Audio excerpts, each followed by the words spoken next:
शुक्लांबरधरं विष्णुं शशिवर्णं चतुर्भुजं प्रसन्नवदनं ध्यायेत् सर्वविघ्नोपशान्तये। गुरवे सर्वलोकानां भिषजे भवरोगिणां निधये सर्वविद्यानां दक्षिणामूर्तये नमः। जन्माद्यस्य यतोऽन्वयादितरतश्चार्थेष्वभिज्ञस्वराड् तेने ब्रह्महृदाय आदिकवये मुह्यन्ति यत्सूरयः। तेजो वारिमृदां यदा विनिमयो यत्र त्रिसर्गो अमृषा दाम्ना स्वेन सदा निरस्तकुहकं सत्यं परं धीमहि। धर्म प्रोज्झितकैतवोऽत्र परमो निर्मत्सराणां सतां वेद्यं वास्तवमत्र वस्तु शिवदं तापत्रयोन्मूलनम्। श्रीमद्भागवते महामुनिकृते किं वा परैरीश्वरः सद्यो हृद्यवरुध्यतेऽत्र कृतिभिः शुश्रूषुभिस्तल्क्षणात्।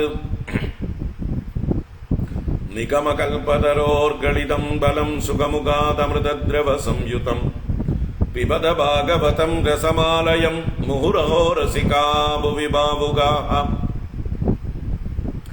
नारायणं नमस्कृत्य नरं चैव नरोत्तमं देवीं सरस्वतीं व्यासं ततो जयमुदीरयेद।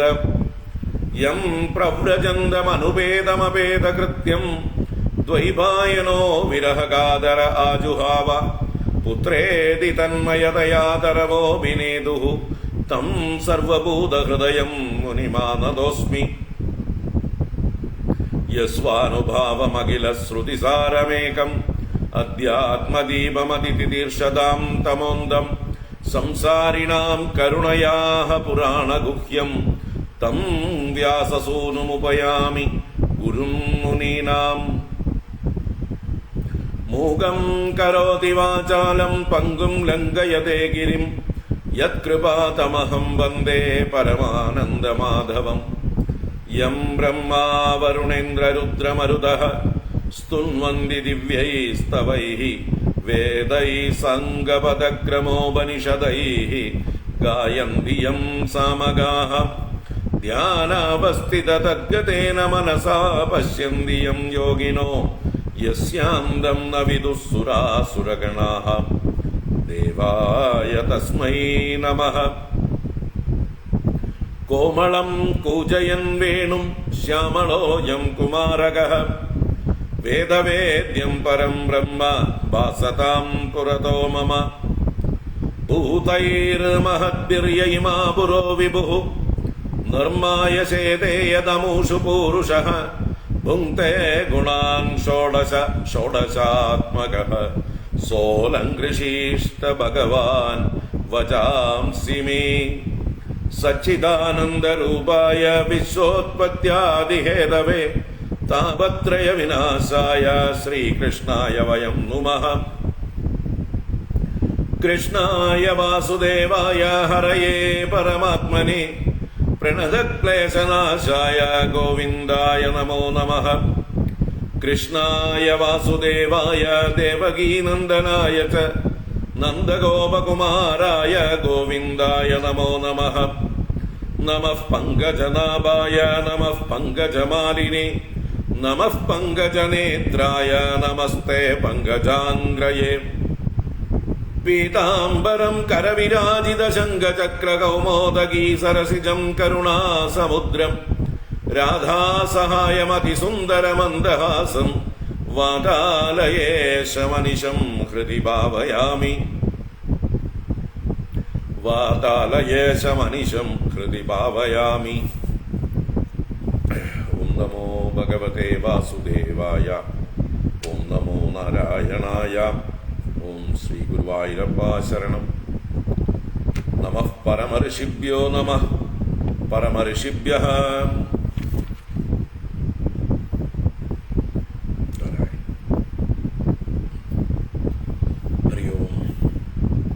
എല്ലാവർക്കും നമസ്കാരം. എല്ലാവർക്കും സുപ്രഭാതം, ശുഭദിനം, സുസ്വാഗതം.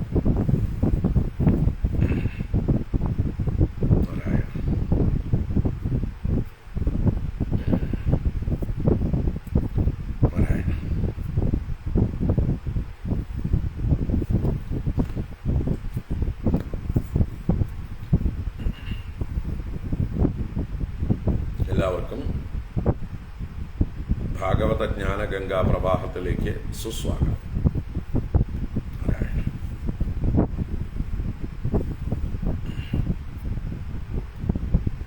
നാരായണ. ഭാഗവത ജ്ഞാനഗംഗ ധ്രുവചരിതമാണ് കണ്ടുകൊണ്ടിരിക്കുന്നത്. ധ്രുവന്റെ സ്തുതിയാണ് കഴിഞ്ഞ 2-3 ദിവസങ്ങളായിട്ട് നമ്മൾ കണ്ടുകൊണ്ടിരിക്കുന്നത്.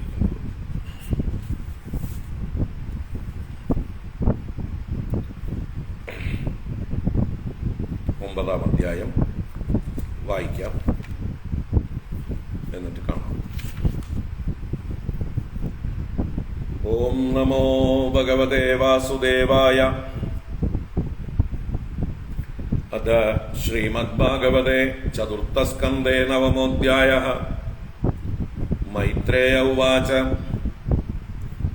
തയേവമുത്സന്നഭയാ ഉരുക്രമേ കൃതാവനാമാഃ പ്രയയുസ്ത്രിവിഷ്ടപം സഹസ്രശീർഷാപി തതോ ഗരുത്മതാ മധോർവനം പ്രത്യതിദൃക്ഷയാഗതഃ. സ വൈ ധിയാ യോഗവിപാകതീവ്രയാ ഹൃത്പദ്മകോശേ സ്ഫുരിതം തടിത്പ്രഭം തിരോഹിതം സഹസൈവോപലക്ഷ്യ ബഹിസ്ഥിതം തദവസ്ഥം ദദർശ. തദ്ദർശനേനാഗത സദ്വസച്ഛിതൗ അവന്ദതാംഗം വിനമയ്യ ദണ്ഡവത് ദൃഗ്ഭ്യാം പ്രപശ്യൻ പ്രപിപന്നിവാർഭകഃ ചുംബന്നിവാസ്യേന ഭുജൈരിവാശ്ലിഷൻ. സതം വിവക്ഷന്തമതദ്വിദം ഹരിഃ ജ്ഞാത്വാസ്യ സർവസ്യ ച ഹൃദ്യവസ്ഥിതഃ. കൃതാഞ്ജലിം ബ്രഹ്മമയേന കമ്പുനാ പസ്പർശബാലം കൃപയാ കപോലെ. സ വൈ തദൈവ പ്രതിപാദിതാം ഗിരം ദൈവീം പരിജ്ഞാതപരാത്മനിർണയഃ തം ഭക്തിഭാവോപ്യഗൃണാദ സത്വരം പരിശ്രുതോരുസ്രവസം ധ്രുവക്ഷിതിഃ. ധ്രുവ ഉവാച. യോऽന്തഃ പ്രവിശ്യ മമ വാചമിമാം പ്രസുപ്താം സഞ്ജീവയത്യഖിലശക്തിധരസ്വധാംനാ അന്യാൻ ച ഹസ്തചരണശ്രവണത്വഗാദീൻ പ്രാണാൻ നമോ ഭഗവതേ പുരുഷായ തുഭ്യം. ഏകസ്ത്വമേവ ഭഗവൻ ഇദമാത്മശക്ത്യാ മായാഖ്യയോരുഗുണയാ മഹദാദ്യശേഷം സൃഷ്ട്വാനുവിശ്യ പുരുഷസ്തദസദ്ഗുണേഷു നാനേവ ദാരുഷു വിഭാവസു വദ്വിഭാസി. ത്വദ്ദത്തയാ വയുനയേദമജഷ്ടവിശ്വം സുപ്തപ്രബുദ്ധ ഇവ നാദഭവൽ പ്രപന്നഃ. തസ്യാപവർഗ്യ ശരണം തവ പാദമൂലം വിസ്മര്യത്തെ കൃതവിദാ കഥമാർത്തബന്ധോ. നൂനം വിമുഷ്ടമതയസ്തവ മായയാ തേ യേ ത്വാം ഭവാപ്യയ വിമോക്ഷണമന്യഹേതോഃ. അർച്ചന്തി കൽപകതരും ഗുണഭോപഭോഗ്യം ഇച്ഛന്തി യത് സ്പർശജം നിരയേപി നൃണാം. യാ നിർവൃതിസ്തനുവൃതാം തവ പാദപദ്മധ്യാനാത് ഭവജ്ജനകഥാശ്രവണേന വാ സ്യാത് സാ ബ്രഹ്മണി സ്വമഹിമന്യപിനാദമാഭൂത് കിം ത്വന്ദകാസിലുളിതാത് പതതാം വിമാനാത്. ഭക്തിം മുഹുഃ പ്രവഹതാം ത്വയി മേ പ്രസംഗോ ഭൂയാദനന്ദമഹതാം അമലാശയാനാം. യേനാഞ്ജസോൽബണമുരുവ്യസനം ഭവാബ്ദിം നേഷ്യേ ഭവദ്ഗുണകഥാമൃതപാനമത്തഃ. തേ ന സ്മരന്ത്യതിതരാം പ്രിയമീശമർത്യം യേ ചാന്മദസുഹൃദ്ഗൃഹവിത്തദാരാഃ. യേ ത്വബ്ജനാഭ ഭവദീയപദാരവിന്ദ സൗഗന്ധ്യലുബ്ധഹൃദയേഷു കൃതപ്രസംഗാഃ. തിര്യങ്നഗദ്വിജ സരീസൃപദേവദൈത്യമർത്യാദിഭിഃ പരിചിതം സദസദ്വിശേഷം രൂപം സ്തവിഷ്ടം അജതേ മഹദാദ്യനേകം നാദഃ പരം പരമ വേദ്മി ന യത്ര വാദഃ. കൽപ്പാന്തയേതദഖിലം ജഠരേണ ഗൃഹ്ണൻ ശേതേ പുമാൻ സ്വദൃക് അനന്തസകസ്തദംഗേ യന്നാഭിസിന്ധുരുഹ കാഞ്ചനലോക പദ്മഗർഭേ ദ്യുമാൻ ഭഗവതേ പ്രണതോസ്മി തസ്മൈ. त्वं नित्यमुक्तपरिशुद्धविबुद्ध आत्मा कूढस्थादिपुरुषो भगवान् प्रदीशः यल्बुद्ध्यवस्थितमखण्डितया स्वदृष्ट्या द्रष्टास्थितौ अतिमगो व्यतिरिक्त आस्वे यस्मिन् विरुद्धगतयो ह्यनिशं तदन्ति विद्यादयो विविधशक्तय आनुपूर्व्यात् तद्ब्रह्म विश्वभवमेकमनन्दमाद्यम् आनन्दमात्रमविकारमहं प्रपद्ये सत्याशिषो हि भगवन् तव पादपद्मम् आशीस्तदानुभजतः पुरुषार्थमूर्तेः अप्येवमार्य भगवान् परिपाति दीनान् वास्रेव वल्सकमनुग्रहकादरोऽस्मान् मैत्रेय उवाच अदाभिष्टुत एवं वै सल्सङ्कल्पेन धीमता भृत्यानुरक्तो भगवान् प्रतिनन्द्येदमब्रवीत् श्रीभगवानुवाच वेदाहं ते व्यवसितं हृदि राजन्यबालक तल्प्रयच्छामि भद्रं ते दुरापमपि सुव्रताम् नान्यैरधिष्ठितं भद्र यद्ब्राजिष्णुध्रुवक्षिति यत्र ग्रहर्षताराणां ज्योतिषां चक्रमाहितं मेढ्यां गोचक्रवत्स्तास्नु परस्तात् कल्पवासिनां धर्मोऽग्निः कश्यपः शुक्रो मुनयो एव नौगसः चरन्ति दक्षिणीकृत्य भ्रमन्तो यल्सतारकाः प्रस्थिते तु वनं पित्रा दत्त्वा गां धर्मसंश्रयः 36 वर्षसाहस्रं रक्षिताव्याहतेन्द्रियः तल्भ्रातर्युत्तमे नष्टे मृगयायां तु तन्मनाः अन्वेषन्ति वनं माता दावाग्निं सा प्रवेक्ष्यति इष्ट्वा मां यज्ञहृदयं यज्ञैः पुष्कलदक्षिणैः भुक्त्वा चेहाशिषः सत्या अन्ते मां संस्मरिष्यसि ततो गन्धासि मल्स्थानं सर्वलोकनमस्कृतम् उपरिष्टाद् ऋषिभ्यस्त्वं यतो नावर्तते गतः मैत्रेय उवाच इत्यर्चितः स भगवान् अधिदिश्यात्मनः पदं बालस्य पश्यतो धाम स्वमगात् गरुडध्वजः सोऽपि सङ्कल्पजं विष्णोः पादसेवोपसादितं प्राप्य सङ्कल्पनिर्वाणं नादिप्रीतोऽभ्यगात् पुरम् विदुर उवाच सुदुर्लभं यत्परमं पदं हरेः मायाविनस्तच्चरणार्चनार्जितं लब्ध्वाप्यसिद्धार्थमिवैकजन्मना कथं स्वमात्मानमन्यतार्थविद मैत्रेय उवाच माधुस्सपत्न्या वाग्बाणैः हृदि विद्धस्तुतान् स्मरन् नैच्छत् मुक्तिपतेर्मुक्तिं तस्मात् तापमुपेयिवान् ध्रुव उवाच समाधिना नैकभवेन यत्पदं विदुः सनन्दादय ऊर्ध्वरेधसः मासैरहं षड्भिरमुष्य पादयोः छायामुपेत्य अपगतः पृथङ्मतिः अहो पदममानात्म्यं मन्दभाग्यस्य पश्यत भवच्छिदः पादमूलं गत्वा याचेयदन्दवत् मतिर्विदूषिता देवैः पदद्भिरसहिष्णुभिः यो नारदवचस्तत्यं नाग्राहिषमसत्तमः दैवीं मायामुपाश्रित्य प्रसुप्तैव भिन्नदृक् तप्ये द्वितीयेऽप्यसति भ्रातृव्यहृद्रुजाम् मयैतत्प्रार्थितं व्यर्थं चिकित्सेव गदायुषी प्रसाद्य जगदात्मानं तपसा दुष्प्रसादनं भवच्छितम् अयाचेऽहं भवं भाग्यविवर्जितः स्वराज्यं यच्छतो मौढ्यात् मानो मे भिक्षितो बध ईश्वराक्षीणपुण्येन बलीकारान् इवादनः सर्वत्र गोविन्द नाम संकीर्तनं गोविन्द गोविन्द नारायणाखिल गुरो भगवन् नमस्ते नारायणाखिल गुरो भगवन् नमस्ते नारायण अखिल गुरो भगवन् नमस्ते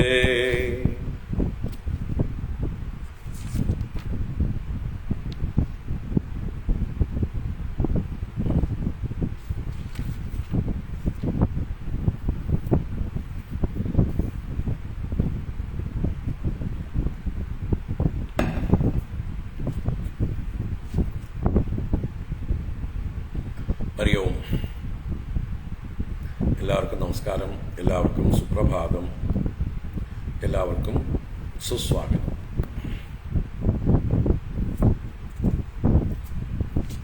ഭാഗവത ജ്ഞാനഗംഗ ചതുർത്ഥ സ്കന്ധത്തിലെ ധ്രുവചരിതം 9-ാം അധ്യായത്തിലെ ധ്രുവന്റെ സ്തുതിയാണ് കണ്ടുകൊണ്ടിരിക്കുന്നത്. കഴിഞ്ഞ 3 ദിവസമായിട്ട് ധ്രുവന്റെ സ്തുതി അതിഗംഭീരമാണ്, നമ്മൾ വിസ്തരിച്ച് കാണുന്നു. ഇന്നലെ 8, 9, 10 അല്ല, ഇന്നലെ 11, 12, 13, 14 ശ്ലോകങ്ങളാണ്. അതിന് മുമ്പിലത്തെ ദിവസമാണ് 8, 9, 10. അപ്പോൾ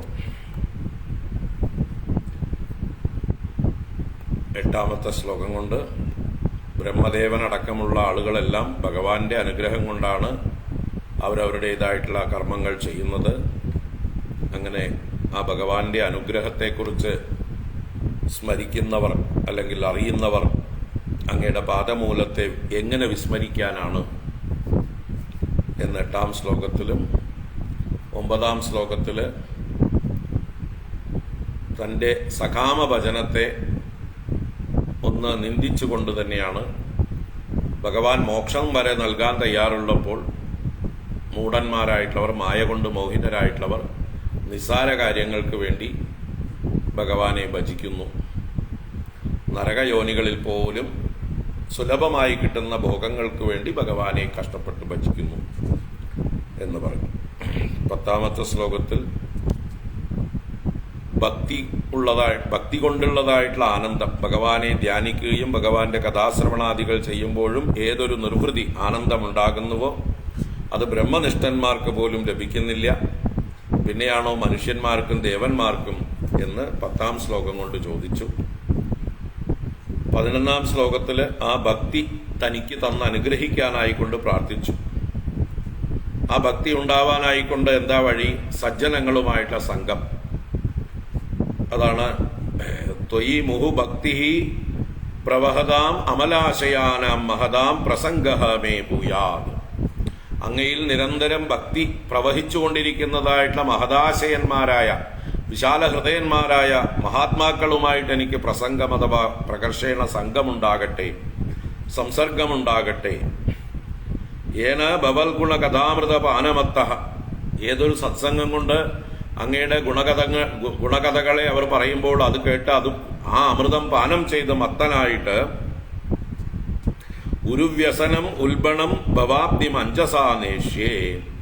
വളരെയധികം ക്ലേശഭൂയിഷ്ടമായിരിക്കുന്ന ഈ ഭയങ്കരമായ സംസാരസാഗരത്തെ ഞാൻ തരണം ചെയ്യും. ഭഗവാന്റെ കഥകളെ ആസ്വദിച്ചുകൊണ്ട് എനിക്ക് സംസാരസാഗരത്തെ തരണം ചെയ്യാൻ സാധിക്കും എന്നാണ് 11-ാം ശ്ലോകം പറഞ്ഞത്. 12-ാം ശ്ലോകത്തിൽ ആ സത്സംഗത്തിന്റെ മാഹാത്മ്യം, സത്സംഗം കൊണ്ട് നിസ്സംഗമുണ്ടാകുന്നതിനെ പറഞ്ഞു. ആരാണോ ഏതു അബ്ജനാഭ ഭവദീയ പദാരവിന്ദ സൗഗന്ധ്യലുബ്ധ ഹൃദയേഷു കൃതപ്രസംഗാഹ. അങ്ങയുടെ പാദകമലങ്ങളിലെ സുഗന്ധം ആസ്വദിച്ച് അതിൽ ലോഭം വന്നിരിക്കുന്ന ഹൃദയത്തോടു കൂടിയ സജ്ജനങ്ങളുടെ നേർക്ക് ആരാണോ സംസർഗം ചെയ്യുന്നത് അവർക്ക് ഏറ്റവും പ്രിയമായിട്ടുള്ള അവരുടെ മർത്യ ശരീരത്തെയോ അതിന്റെ അനുബന്ധങ്ങളായിരിക്കുന്ന പുത്രന്മാര്, സുഹൃത്തുക്കൾ, ബന്ധുക്കൾ അല്ലെങ്കിൽ ഗൃഹങ്ങൾ, ധനം, ഭാര്യ മുതലായവരുമായിട്ടും യാതൊരു ആസക്തിയും കാണിക്കുന്നില്ല.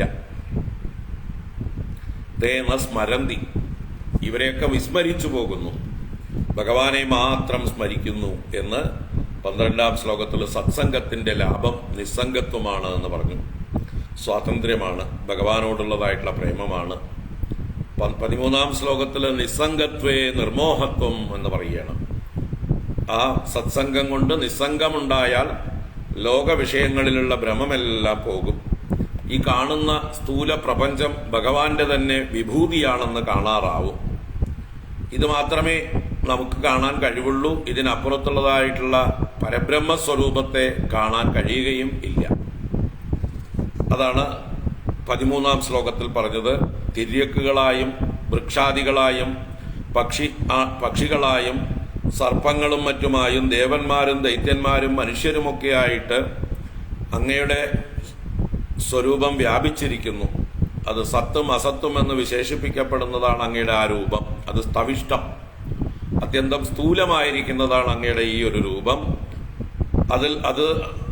അത് തന്നെയാണ് മഹദാദി അനേകം, മഹത്തത്വം മുതലായിട്ടുള്ള സകലവും അതിലടങ്ങിയിരിക്കുന്നു. ഈ ഒരു വിശ്വരൂപമായിട്ടുള്ള അങ്ങയുടെ സ്വരൂപത്തെ അല്ലാതെ എനിക്ക് അങ്ങയുടെ പരമമായിരിക്കുന്ന അവസ്ഥയെ, സ്വരൂപത്തെക്കുറിച്ച് തന്നെ വേദ്മി. നാദ പരം വേദ്മി ന എത്ര വാദ. ഏതൊന്നിൽ വാക്കുകൾ പ്രവേശിക്കുന്നില്ലയോ ആ അത്യന്തം സൂക്ഷ്മമായിട്ടുള്ള അങ്ങയുടെ പരബ്രഹ്മതത്വത്തെക്കുറിച്ച് എനിക്കറിയില്ല. അങ്ങയുടെ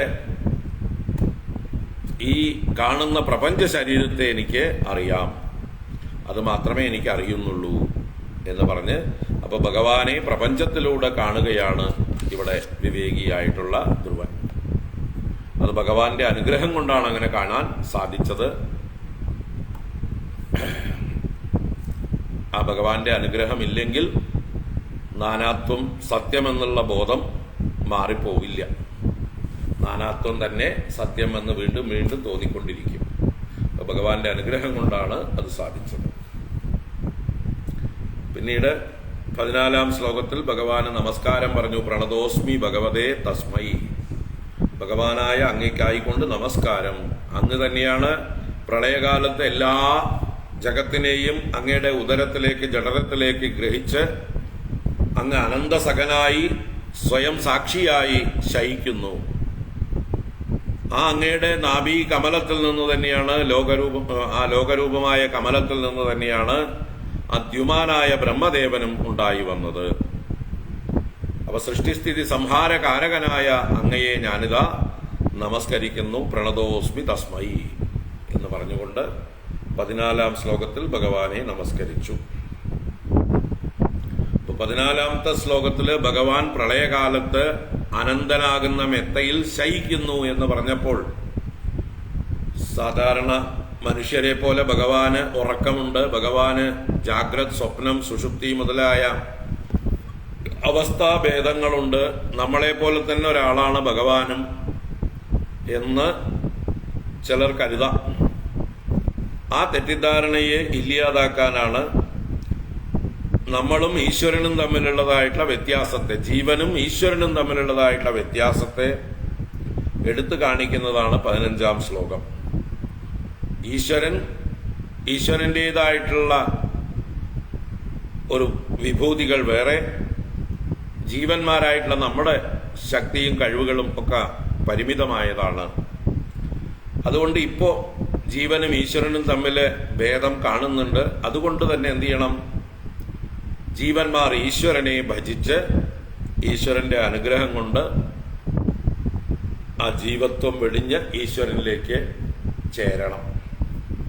അപ്പൊ പക്ഷെ ആദ്യം ദ്വൈതം ഇപ്പൊ നമുക്ക് അനുഭവമാണ്.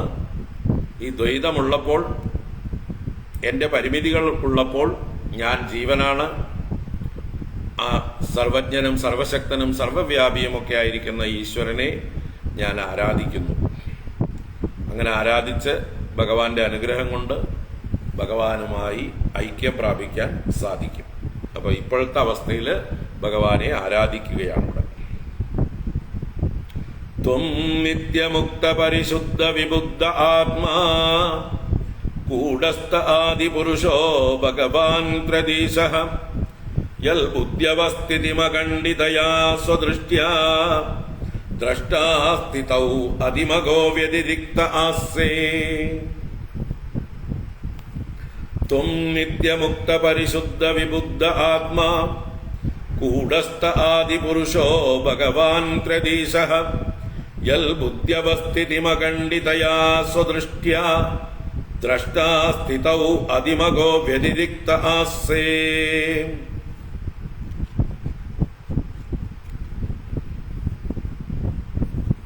ഭഗവാന്റെ മാഹാത്മ്യത്തെ, ഭഗവാന്റെ സ്വരൂപ ലക്ഷണത്തെ എടുത്തു പറഞ്ഞുകൊണ്ട് ആ ഭഗവാനിൽ നിന്ന് ജീവന്മാർ എങ്ങനെ വിലക്ഷണന്മാരായിരിക്കുന്നു, അപ്പൊ സാധാരണ ജീവന്മാരെ പോലെ അല്ല ഈശ്വരൻ എന്നുള്ള ജീവ ഈശ്വര വ്യത്യാസത്തെ എടുത്തു പറയുന്നതായിട്ടുള്ള ശ്ലോകമാണ്. വാസ്തവത്തിൽ ജീവൻ ഈശ്വരൻ തന്നെയാണെങ്കിലും ഉപാധി തലത്തിൽ താതാത്മ്യമുള്ളപ്പോൾ രണ്ടും രണ്ടാണ്. മിന്നാമിനുങ്ങും സൂര്യനും ഒരുപോലെയല്ല. മിന്നാമിനുങ്ങിലും വെളിച്ചമുണ്ട്, സൂര്യനിലും വെളിച്ചമുണ്ട്. രണ്ടിലും ഉള്ളത് വെളിച്ചം തന്നെയാണ്. തരംഗവും സമുദ്രവും രണ്ടും ജലം തന്നെയാണെങ്കിലും ദൃഷ്ടിയില് തരംഗത്തിന്റെ പരിമിതികൾ തരംഗത്തിനുണ്ട്, സമുദ്രത്തിന്റെ മഹത്വം സമുദ്രത്തിനുണ്ട്. രണ്ടും രണ്ടാണ്. അപ്പോൾ ആ ദ്വൈത തലത്തെ എടുത്തു പറഞ്ഞിട്ട് ആ ദ്വൈത തലത്തിൽ ഇരിക്കുന്നത് വരേക്കും നമുക്ക് ഈശ്വരനെ ആരാധിക്കേണ്ടതുണ്ട്. നമ്മൾക്ക് ജീവഭാവം ശരീര അഭിമാനം നിലനിൽക്കുന്നിടത്തോളം കാലം നമ്മൾ ഈശ്വരനെ ആരാധിക്കേണ്ടതുണ്ട്. അത് കഴിഞ്ഞ് അഹം ബ്രഹ്മാസ്മി എന്നുള്ളതായിട്ടുള്ള ഒരു ബോധം നല്ലതുപോലെ ദൃഢമായി കഴിഞ്ഞാലോ അപ്പൊ പിന്നെ നമ്മളിൽ നിന്ന് അന്യനായിട്ടൊരു ഈശ്വരനെ ആരാധിക്കാനില്ല. ആ ഒരു ബോധത്തിൽ തന്നെ ഇരുന്നാൽ മതി. ആത്മബോധത്തില് അഹം ബ്രഹ്മാസ്മി എന്ന ബോധത്തിൽ ഇരിക്കുന്നത് തന്നെയാണ് ഏറ്റവും വലിയ ഈശ്വര ആരാധന. ആ ആരാധനയില് അഹം ബ്രഹ്മാസ്മി എന്നുള്ള ഭാവത്തിൽ ഉറച്ചിരിക്കുന്നതായിട്ടുള്ള ഒരു ആളെ ഈശ്വരന്മാരാരും തന്നെ ഉപദ്രവിക്കില്ല. എന്നെ ഭജിച്ചില്ല, അവൻ അഹം ബ്രഹ്മാസ്മി എന്നും പറഞ്ഞിരിക്കുകയാണ് എന്ന് ഒരു ഈശ്വരനും നമ്മളെ ഉപദ്രവിക്കുകയില്ല എന്ന് പറയാം. അപ്പൊ അതുകൊണ്ട് ലക്ഷ്യം അഹം ബ്രഹ്മാസ്മി എന്നുള്ള ആ ഒരു ജ്ഞാനമാണ്, ആ ഒരു നിഷ്ഠയാണ്. എന്നാൽ എല്ലാവർക്കും ആദ്യത്തെ പടിയിൽ നിന്ന് തന്നെ ഈ ഒടുവിലത്തെ പടിയിലേക്ക് എടുത്തു ചാടാൻ സാധ്യമല്ല. അതുകൊണ്ട് ആദ്യത്തെ പടികളിൽ ഇരിക്കുന്നവരൊക്കെ തന്നെ ഈശ്വരനെ ഉപാസിക്കേണ്ടതാണ്. ഈശ്വരനെ തന്നിൽ നിന്ന് ഭിന്നമായി കാണുന്നത് വരേക്കും ആരാധന ഉണ്ടായിരിക്കണം.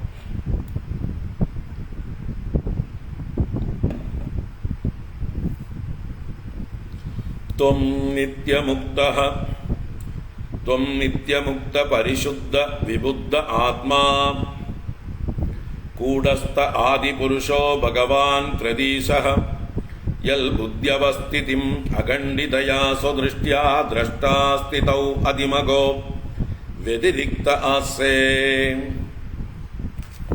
ഭഗവാനെ വർണ്ണിക്കുകയാണ്, വിശേഷിപ്പിക്കുകയാണ്. ത്വം അങ്ങ് നിത്യമുക്തഃ, അങ്ങ് നിത്യമുക്തനാണ്. അങ്ങ് ഒരിക്കലും ബന്ധനസ്ഥനായിട്ടില്ല. മുമ്പും മുക്തൻ തന്നെയാണ്, ഇപ്പോഴും മുക്തൻ തന്നെയാണ്, എപ്പോഴും മുക്തൻ തന്നെ ആയിരിക്കും. അപ്പൊ ഈശ്വരനെ സംബന്ധിച്ച് ബന്ധനം ബാധിക്കാത്തവനാണ്. ഒരിക്കലും ഉപാധിയുമായി താതാത്മ്യം പ്രാപിച്ച് പരിമിതത്വം വന്നു ചേരാത്തവനാണ് ഈശ്വരൻ. ഉപാധികൾ എടുക്കുന്നുണ്ടെങ്കിലും ഒരു നടൻ വേഷം കെട്ടുന്നത് പോലെ, നടൻ വേഷം കെട്ടുമ്പോൾ നടന് നല്ല ബോധമുണ്ട് താൻ കെട്ടിയിരിക്കുന്നത് വേഷമാണ്, താൻ ഈ വേഷം കെട്ടിയിരിക്കുന്നത് കാശിന് വേണ്ടിയിട്ടാണ്. ആ കാശ് കിട്ടിയിട്ട് വേണം തൻ്റെ വീട്ടിൽ ചെന്ന് തൻ്റെ ഭാര്യയെയും മക്കളെയും നല്ലപോലെ സ്നേഹിക്കാൻ, അവർക്ക് വേണ്ടതൊക്കെ കൊടുക്കാൻ.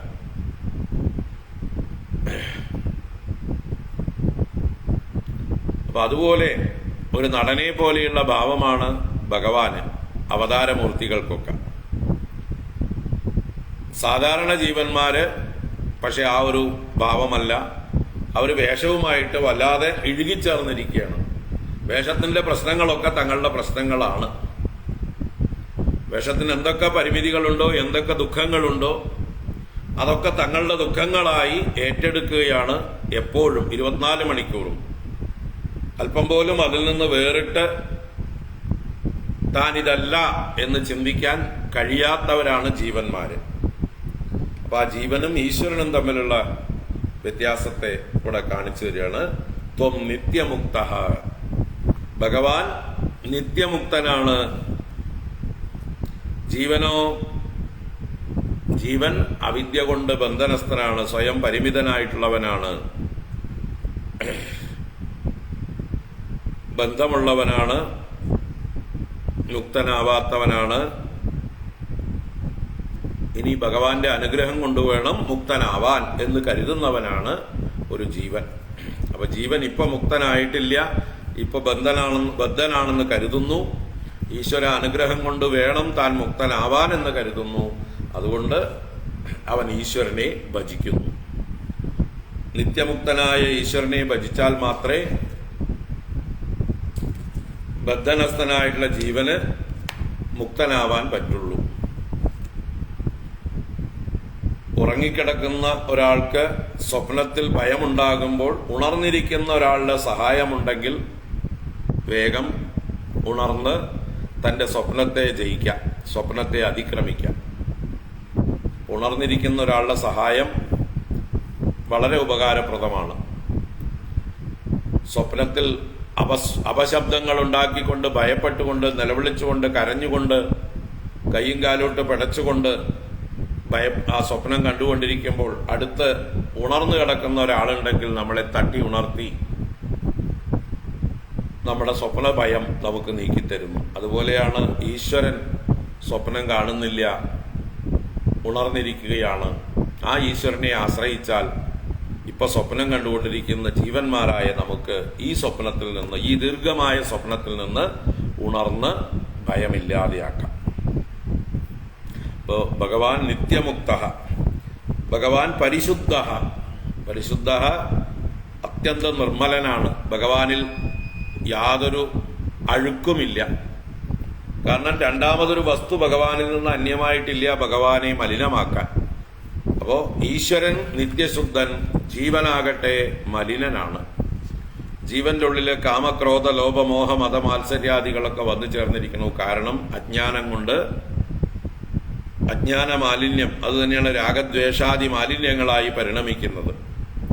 അപ്പൊ ഈശ്വരനാകട്ടെ അജ്ഞാനവുമില്ല, രാഗദ്വേഷാദി മാലിന്യങ്ങളും ഇല്ല. ജീവൻ അജ്ഞാനമുണ്ട്, അതുകൊണ്ട് തന്നെ രാഗദ്വേഷാദി മാലിന്യങ്ങളുണ്ട്. അതുകൊണ്ട് ജീവന്മാര് ഇപ്പോ അശുദ്ധിയുള്ളവരാണ്. ഈശ്വരൻ നിത്യശുദ്ധൻ, വിബുദ്ധൻ.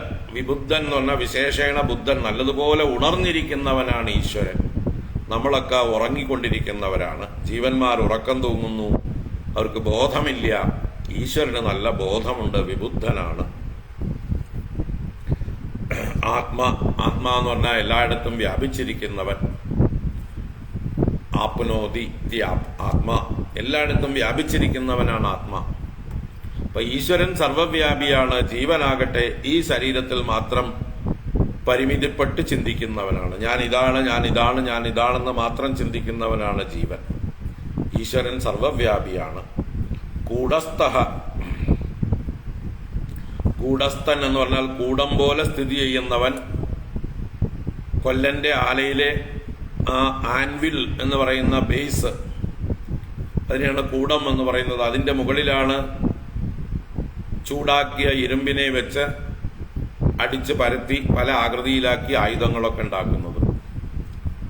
ഈ കൂടത്തിന് യാതൊരു മാറ്റവുമില്ല. അപ്പൊ ആ കൂടം പോലെ സ്ഥിതി ചെയ്യുന്നവൻ കൂടസ്ഥൻ എന്ന് പറഞ്ഞാൽ പരിണാമരഹിതൻ, വികാരരഹിതൻ എന്നൊക്കെ അർത്ഥം. ജായതേ വർദ്ധതേ വിപരിണമതേ അപക്ഷീയതേ വിനശ്യതി മുതലായ വികാരങ്ങളൊന്നും ആത്മാവിന്, ഈശ്വരന് ഇല്ല. ജീവനാകട്ടെ ഇതൊക്കെ അനുഭവിക്കുന്നു. ഞാൻ ജനിച്ചു, ഞാൻ വളരുന്നു, എനിക്ക് പരിണാമം ഉണ്ടായിരിക്കുന്നു, ഞാൻ തടിക്കുന്നു, ഞാൻ മെലിയുന്നു, എനിക്ക് കണ്ണ് കാണുന്നില്ല, കാത് കേൾക്കുന്നില്ല. ഇതൊക്കെ ശരീരത്തിന്റെ ധർമ്മങ്ങളാണ്. അതുമായിട്ട് താതാത്മ്യം പ്രാപിച്ച ജീവൻ അതൊക്കെ അനുഭവിക്കുന്നു. അപ്പോ കൂടസ്ഥ ആദിപുരുഷ. ആദിപുരുഷ ആദിയിലേ ഉള്ള പുരുഷൻ, എപ്പോഴുമുള്ള പുരുഷൻ, ജനനമില്ലാത്തവൻ. എന്നാൽ ജീവന്മാരൊക്കെയോ ജനന മരണങ്ങളുള്ളവരാണ്. അപ്പൊ ആദിപുരുഷ.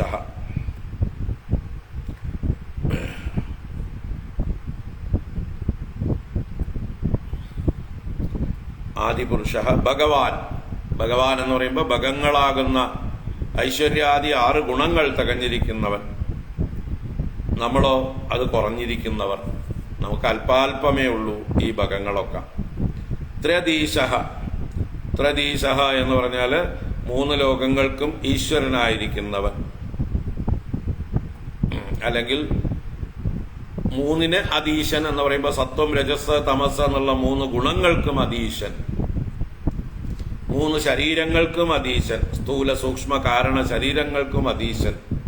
അങ്ങനെ എല്ലാ 3നും അധീശനാണ് ത്രിധീശൻ. എന്നാൽ നമ്മളൊക്കെയോ അധീനന്മാരാണ്. ഇതിനൊക്കെ അധീനന്മാരായിരിക്കുന്നു നമ്മൾ. ഭഗവാൻ അധീശനായിരിക്കുന്നു.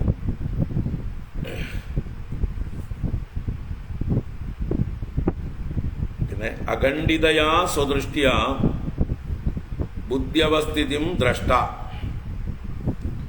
അഖണ്ഡിതയാ സ്വദൃഷ്ട്യ ഭഗവാന്റെ ദൃഷ്ടി എന്ന് പറഞ്ഞാൽ ഇവിടെ ജ്ഞാനം എന്നർത്ഥമാണ്. ദർശനം, ആ ദർശനം ജ്ഞാനമാണ്. ഇപ്പൊ ഭഗവാന്റെ സ്വദൃഷ്ടി എന്നാൽ സ്വകീയമായ ജ്ഞാനം, അത് അഖണ്ഡിതമാണ്. അഖണ്ഡിതം എന്ന് പറഞ്ഞാൽ ഒരിക്കലും മുറിക്കപ്പെടുന്നില്ല, ഖണ്ഡിക്കപ്പെടാത്ത ജ്ഞാനമാണ് ഭഗവാന്റേത്. നമ്മളെ സംബന്ധിച്ച് നമ്മുടെ ജ്ഞാനം അവസ്ഥകൾ തോറും മാറുന്നുണ്ട്. നമ്മുടെ ജാഗ്രതത്തിലെ ജ്ഞാനമല്ല നമ്മുടെ സ്വപ്നത്തിലെ ജ്ഞാനം. സുഷുപ്തിയിൽ തീരെ ജ്ഞാനമില്ല.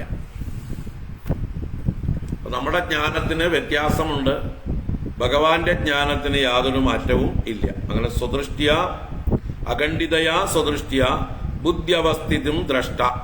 ബുദ്ധിയുടെ അവസ്ഥിതിയെ കാണുന്നവനാണ് ഈശ്വരൻ. ബുദ്ധിയിലുണ്ടാകുന്ന മാറ്റങ്ങളെ, ചിന്തകളെ എല്ലാം അറിയുന്ന സാക്ഷിയാണ് ഭഗവാൻ. ദ്രഷ്ടാവാണ് ഭഗവാൻ എന്നർത്ഥം. നമ്മൾ ബുദ്ധിയുടെ വികാരങ്ങളുമായിട്ട് താതാത്മ്യം പ്രാപിച്ചു പോണു. നമുക്ക് അറിയാൻ കഴിയുന്നില്ല പലപ്പോഴും. സ്ഥിതൗ അതിമഗഃ വ്യതിരിക്തഃ ആസേ. സ്ഥിതൗ, സ്ഥിതിയിൽ, ഈ പ്രപഞ്ചത്തിന്റെ പരിപാലനത്തിൽ, രക്ഷയിൽ. അതിമഗഃ, അതിമഗഃ എന്ന് പറഞ്ഞാൽ മഗങ്ങൾക്ക് അധീശൻ, യാഗങ്ങൾക്ക്, യജ്ഞങ്ങൾക്ക്, കർമ്മങ്ങൾക്കൊക്കെ അധീശനായിരിക്കുന്നവൻ അതിമകൻ എന്ന് പറഞ്ഞാൽ കർമ്മബലദാത എന്നർത്ഥം. അങ്ങ് കർമ്മബലദാതാവാകുന്നു. ഈ പ്രപഞ്ച പരിപാലന വിഷയത്തിൽ അങ്ങ് എല്ലാവർക്കും അർഹിക്കുന്നതായിട്ടുള്ള കർമ്മബലത്തെ നൽകിക്കൊണ്ട് ഈ പ്രപഞ്ചത്തെ മെയിൻറ്റെയിൻ ചെയ്യുന്നു. വ്യതിരിക്തഃ ആസേ, അങ്ങ് വ്യതിരിക്തനായി ആസേ എന്നാണ് ഇവിടെ വായിക്കേണ്ടത്. ആസ്തയല്ല, ആസേ. ത്വം ആസേ, സഹ ആസ്തേ. രാമ ആസ്തേ, രാമൻ ഇരിക്കുന്നു, അവനിരിക്കുന്നു, അത് ആസ്തേ. ഇവിടെ ഭഗവാനെ നോക്കിക്കൊണ്ട് ധ്രുവം പറയുന്നത് ത്വം ആസേ. ആസേ എന്നുള്ളത് മധ്യമപുരുഷൻ ക്രിയാരൂപം. അങ്ങ് സ്ഥിതി ചെയ്യുന്നു, അങ്ങ് ഇരിക്കുന്നു എന്നാണ് ആസേ എന്ന് വായിക്കണം. വ്യതിരിക്ത ആസേ, വ്യതിരിക്തനായിരിക്കുന്നു. ഏതിൽ നിന്ന്? ജീവനിൽ നിന്ന് വ്യതിരിക്തനായിരിക്കുന്നു ഈശ്വരനായ അങ്ങ്. അപ്പൊ ഈ പറഞ്ഞ ലക്ഷണങ്ങളൊക്കെ ഈശ്വരന്റെ ലക്ഷണങ്ങളാണ്. ജീവന്റെ ലക്ഷണങ്ങൾ ഇതിൽ നിന്ന് വിപരീത ലക്ഷണങ്ങളാണ്. ഇതിൽ ഏതൊക്കെ ഈശ്വരന്റെ ലക്ഷണങ്ങൾ പറഞ്ഞോ അതിന് വിപരീതമാണ് ജീവന്റെ ലക്ഷണങ്ങളൊക്കെ. നിത്യമുക്തഃ, പരിശുദ്ധഃ, വിബുദ്ധഃ, ആത്മാ, കൂടസ്ഥഃ, ആദിപുരുഷഃ, ഭഗവാൻ, ത്രധീശഃ. ബുദ്ധ്യവസ്ഥിതിം അഖണ്ഡിതയാ സ്വദൃഷ്ട്യാ ദ്രഷ്ട. ഇതൊക്കെ ഈശ്വരന്റെ ലക്ഷണം. അതിമഗഃ എന്നുള്ളതും ഈശ്വരന്റെ ലക്ഷണം. യജ്ഞങ്ങളുടെ എല്ലാ കർമ്മങ്ങളുടെയും ബലം കൊടുക്കുന്നവൻ ഈശ്വരൻ. കർമ്മബലങ്ങളെ അനുഭവിക്കുന്നവൻ ജീവൻ. ജീവന് കർമ്മബലങ്ങൾ മറ്റുള്ളവർക്ക് കൊടുക്കാനുള്ള കഴിവില്ല. ഈശ്വരൻ നൽകുന്നതിനെ നിസ്സഹായനായി വാങ്ങി ചോയ്സ് ഇല്ലാതെ സ്വീകരിച്ച് അനുഭവിക്കാൻ മാത്രം വിധിക്കപ്പെട്ടവനാണ് ജീവൻ. നമുക്ക് കർമ്മം ചെയ്യാൻ മാത്രമേ അധികാരമുള്ളൂ. ആ ചെയ്ത കർമ്മത്തിനനുസരിച്ചാണ് നമ്മുടെ അർഹത നിശ്ചയിക്കപ്പെടുന്നത്. ആ അർഹതയ്ക്കനുസരിച്ച് കർമ്മഫലങ്ങളെ നൽകുന്നവനാണ് ഈശ്വരൻ. ആ കർമ്മഫലങ്ങളെ സ്വീകരിച്ച് അത് അനുഭവിക്കാൻ ബാധ്യസ്ഥനായിരിക്കുന്നവൻ. അത് വേണ്ടാന്ന് പറഞ്ഞാലും നമ്മളെ വിട്ടുപോവുകയൊന്നുമില്ല. നമ്മൾ അനുഭവിച്ചേ മതിയാവൂ നമ്മൾ ചെയ്ത കർമ്മത്തിന്റെ ഫലം, സുഖമാണെങ്കിലും ദുഃഖമാണെങ്കിലും. അപ്പൊ നമ്മൾ നിസ്സഹായരാണ് കർമ്മഫലത്തിന്റെ കാര്യത്തിൽ. ഭഗവാനാവട്ടെ കർമ്മഫലത്തെ കൊടുക്കുന്നവനാണ്, അധീശനാണ്. ഇങ്ങനെ ഓരോ നാമങ്ങളും ഭഗവാനെ വിശേഷിപ്പിച്ചത് ഭഗവാന്റെ മാഹാത്മ്യത്തെ, സ്വാതന്ത്ര്യത്തെ, സൂചിപ്പിക്കുന്നതാണെങ്കിൽ അതൊക്കെ അതിന്റെ വിപരീതമായിട്ട് ജീവന്റെ അവസ്ഥയെ സൂചിപ്പിക്കുന്നു. നിത്യമുക്ത എന്ന് പറയുമ്പോൾ അതിന് വിപരീതമായി ബദ്ധനായി അനുഭവപ്പെടുന്നവനാണ് ജീവൻ. പരിശുദ്ധൻ എന്ന് പറയുമ്പോൾ ഈശ്വരന് വിപരീതമായി മലിന അന്ധകരണത്തോടു കൂടിയവരാണ് നമ്മളെല്ലാം. ഭഗവാൻ വിബുദ്ധൻ, നമ്മളൊക്കെ നല്ലതുപോലെ സുപ്തന്മാരാണ്, ഉറങ്ങുന്നവരാണ്. ഭഗവാൻ ആത്മാ സർവവ്യാപി, നമ്മൾ അല്പവ്യാപി. ഭഗവാൻ കൂടസ്ഥൻ, നമ്മൾ പരിണമിച്ചുകൊണ്ടേയിരിക്കുന്നവർ. ഭഗവാൻ ആദിപുരുഷൻ, നമ്മൾ പിന്നീട് ഉണ്ടായ പുരുഷന്മാര്. ഭഗവാനാണ് ഐശ്വര്യാദി ഗുണപരിപൂർണനാണ്, നമ്മൾ അല്പന്മാരാണ്. ഭഗവാൻ ത്രതീശനാണ്, നമ്മൾ എത്ര അധീനന്മാരാണ്, മൂന്നിനും അധീനന്മാരാണ്. ഭഗവാന്റെ ബുദ്ധി അഖണ്ഡിതമായ ദൃഷ്ടിയാണ്, നമ്മുടേത് ഖണ്ഡിക്കപ്പെടുന്ന ദൃഷ്ടിയാണ്. ഭഗവാൻ തന്റെ ബുദ്ധി അവസ്ഥിതിയെ എപ്പോഴും അറിഞ്ഞുകൊണ്ടിരിക്കുന്നു, നമ്മൾ മറന്നുപോകുന്നു. ഇങ്ങനെ ഓരോ ഭഗവാനെ വിശേഷിപ്പിച്ചതും മറ്റത് അതിന്റെ വിപരീതമായിട്ട് ജീവന്റെ ഇതായിട്ട് മനസ്സിലാക്കണം. എന്നിട്ട് വ്യതിരിക്ത ആസേ, അങ്ങ് വ്യതിരിക്തനായിരിക്കുന്നു, അതുകൊണ്ട് ഞാൻ അങ്ങയെ ഭജിക്കുന്നു. ഞാൻ അല്പനായതുകൊണ്ട് സർവജ്ഞനും സർവശക്തനും സർവവ്യാപിയുമെല്ലാമായ ഈശ്വരനായ അങ്ങയെ ഞാൻ ഭജിക്കുന്നു എന്ന് താല്പര്യം. ത്വം നിത്യമുക്ത പരിശുദ്ധ വിബുദ്ധ ആത്മാ കൂടസ്ഥ ആദിപുരുഷോ ഭഗവാൻ ത്രതീശഃ യൽ ബുദ്ധ്യവസ്ഥിതിമഖണ്ഡിതയാ സ്വദൃഷ്ട്യാ ദ്രഷ്ടാസ്ഥിതൗ അതിമഗോ വ്യതിരിക്ത ആശ്രേ. ഇങ്ങനെയുള്ള ഭഗവാനെ ഭജിച്ച് ഭജിച്ച് ഭജിച്ച് നമുക്ക് അന്ധക്കരണ ശുദ്ധി വരും. അന്ധക്കരണ ശുദ്ധി വരുമ്പോൾ ഭഗവാന്റെ തത്വം നമുക്ക് കൂടുതൽ അറിയാറാവും. ഭഗവാന്റെ തത്വം കൂടുതൽ അറിയും തോറും നമ്മളും ഭഗവാനും തമ്മിലുള്ള അന്തരം ഇല്ലാതെയാവും. നമ്മൾക്ക് വ്യത്യസ്തമായിട്ട്, ഭഗവാനിൽ നിന്ന് വ്യത്യസ്തമായിട്ടൊരു നിലനിൽപ്പില്ല. ഭഗവാൻ മാത്രമാണ് സത്യം. അതുകൊണ്ട് ആ ഭഗവത് തത്വം തന്നെയാണ് എന്റെയും തത്വം എന്ന് സാക്ഷാത്കരിക്കാനുള്ള യോഗ്യത വരും. അതിനാണ് ഉപാസന.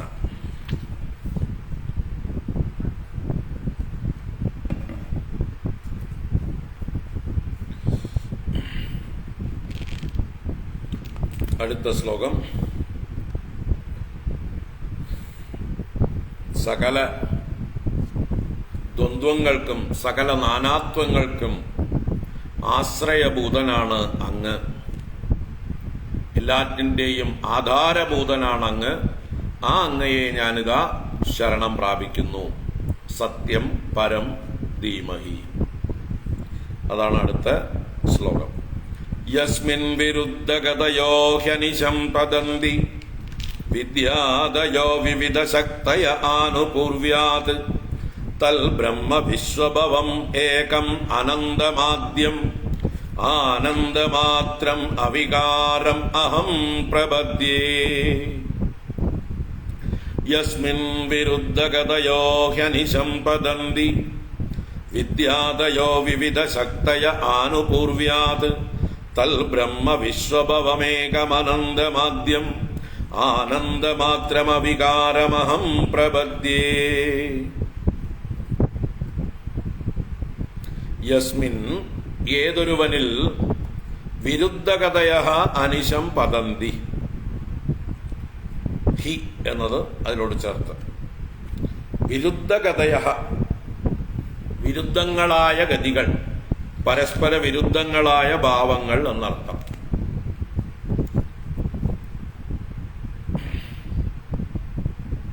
ചെറുത് വലുത്, നല്ലത് ചീത്ത, വിദ്യ അവിദ്യ എന്നൊക്കെയുള്ള രീതിയിൽ വിപരീതങ്ങളായിരിക്കുന്നതാണ് ഇവിടെ വിരുദ്ധഗതികൾ. ആ വിരുദ്ധഗതികളായിരിക്കുന്ന ഭാവങ്ങളെല്ലാം അനിശം പതന്തി, എല്ലായ്പ്പോഴും പതിച്ചിരിക്കുന്നു. പതിച്ചിരിക്കുക എന്ന് പറഞ്ഞാൽ ചേർന്നിരിക്കുന്നു.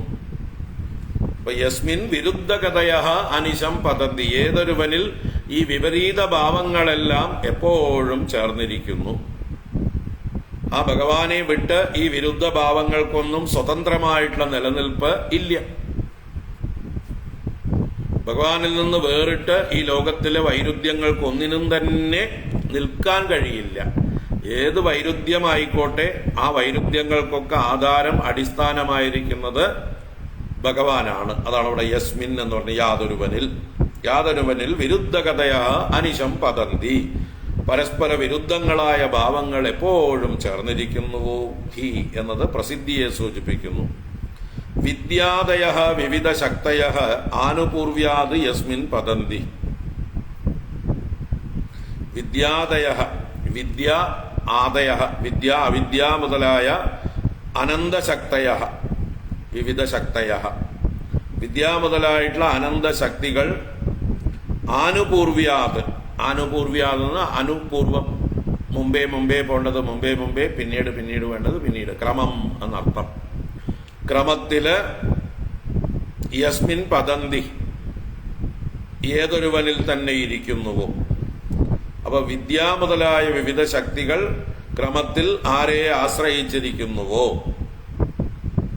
പിന്നെ വിശ്വഭവം ഏകം അനന്തം ആദ്യം ആനന്ദമാത്രം അവികാരം തദ്ബ്രഹ്മ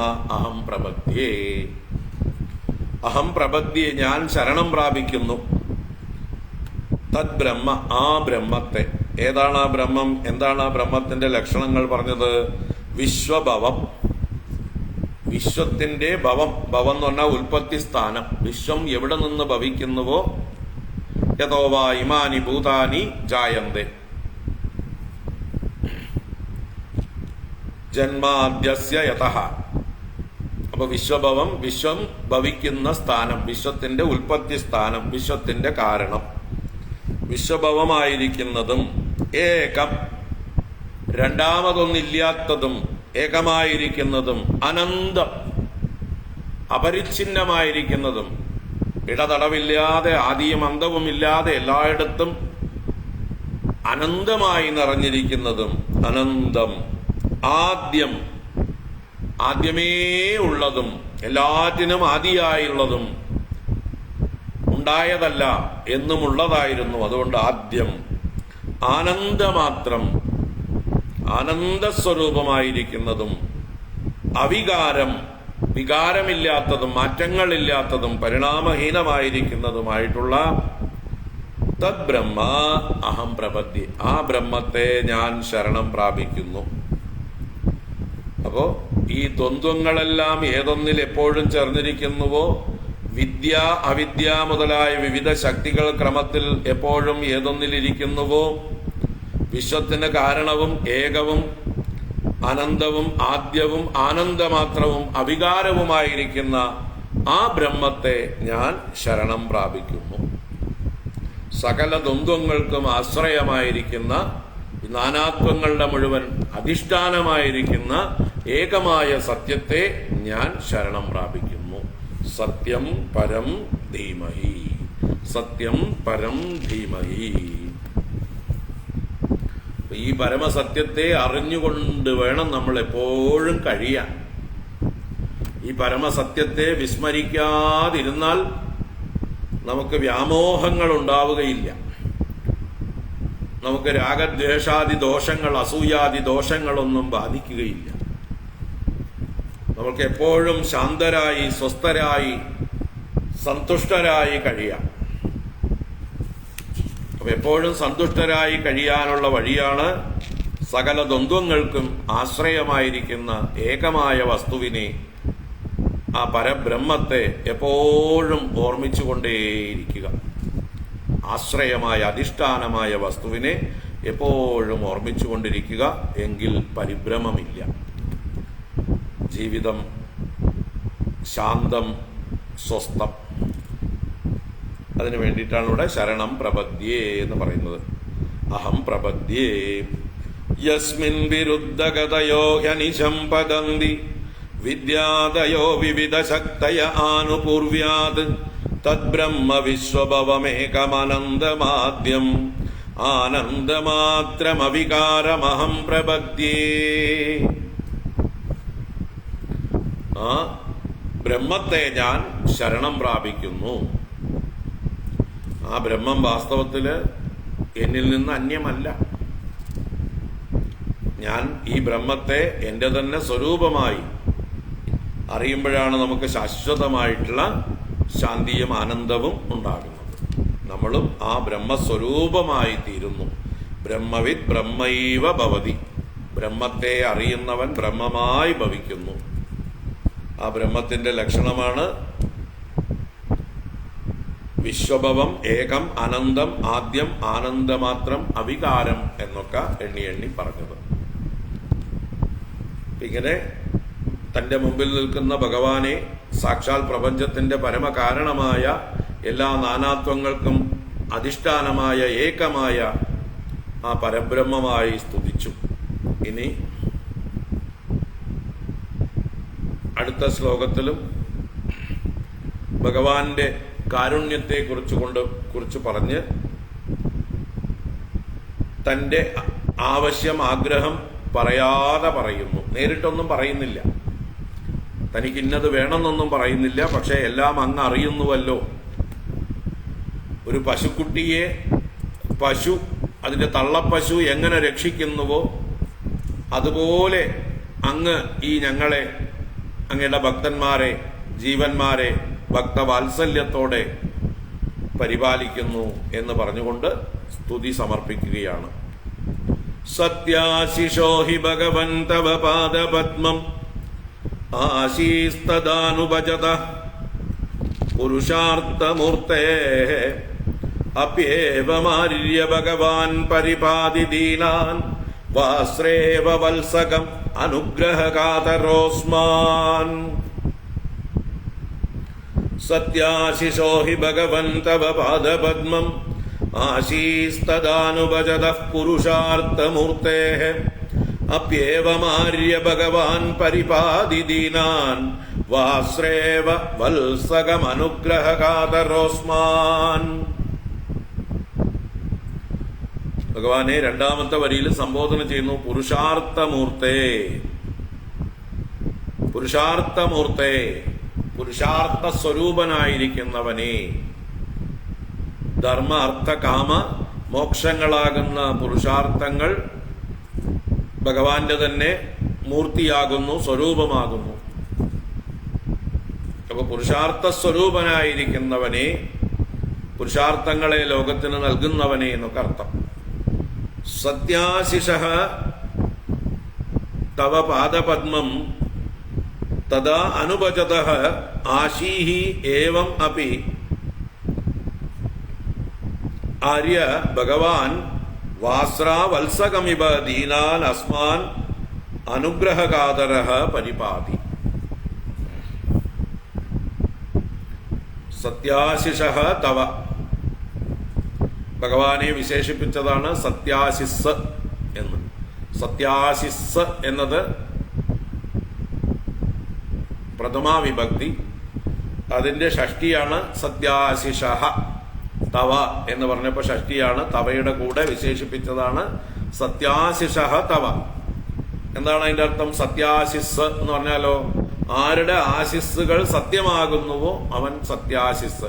ഇവിടെ ആശിസ് എന്ന് പറഞ്ഞാൽ ആശീർവചനങ്ങൾ, അനുഗ്രഹങ്ങൾ. അപ്പൊ ഭഗവാൻ നമ്മളെ അനുഗ്രഹിക്കുന്നു, ആശീർവദിക്കുന്നു. അതെന്താവുന്നു? അത് സത്യമാകുന്നു. ഭഗവാൻ അനുഗ്രഹിക്കുന്നത് തീർച്ചയായിട്ടും സംഭവിക്കാതിരിക്കില്ല. അങ്ങനെ ഭഗവാൻ അനുഗ്രഹിച്ചാലോ ആ ആശിസ് തീർച്ചയായിട്ടും വളരെ കാലം നമുക്ക് അനുഭവിക്കാനും സാധിക്കും. അതാണ് സത്യം എന്ന് പറഞ്ഞാൽ പെട്ടെന്ന് നശിക്കുന്നതല്ല, 3 കാലത്തും നിലനിൽക്കുന്നതിനെയാണ് സത്യം എന്ന് പറയുക. സാപേക്ഷികമായി ദീർഘകാലം നിലനിൽക്കുന്നതാണ് ഭഗവാന്റെ അനുഗ്രഹം. നമ്മുടെ ആവശ്യത്തിനനുസരിച്ച് ഭഗവാൻ അനുഗ്രഹിച്ചു കഴിഞ്ഞാൽ അത് വ്യർത്ഥമാവുകയില്ല, അത് സത്യമായി തീരും. അതുകൊണ്ട് ഭഗവാൻ ആരാണ്? സത്യമായ ആശിസ്സുകളോട് കൂടിയവൻ. ഭഗവാന്റെ അനുഗ്രഹം ഒരിക്കലും വൃഥാവിലാവില്ല.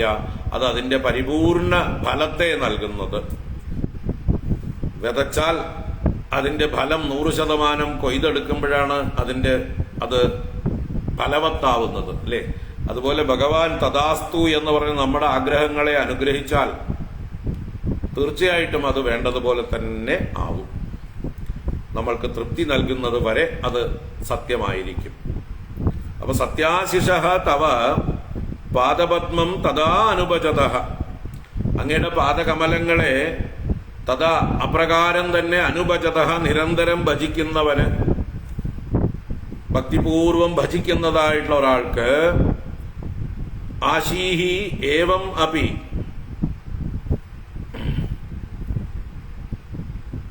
അവർക്കുള്ള ആഗ്രഹങ്ങളെല്ലാം ഇപ്രകാരമാണെങ്കിലും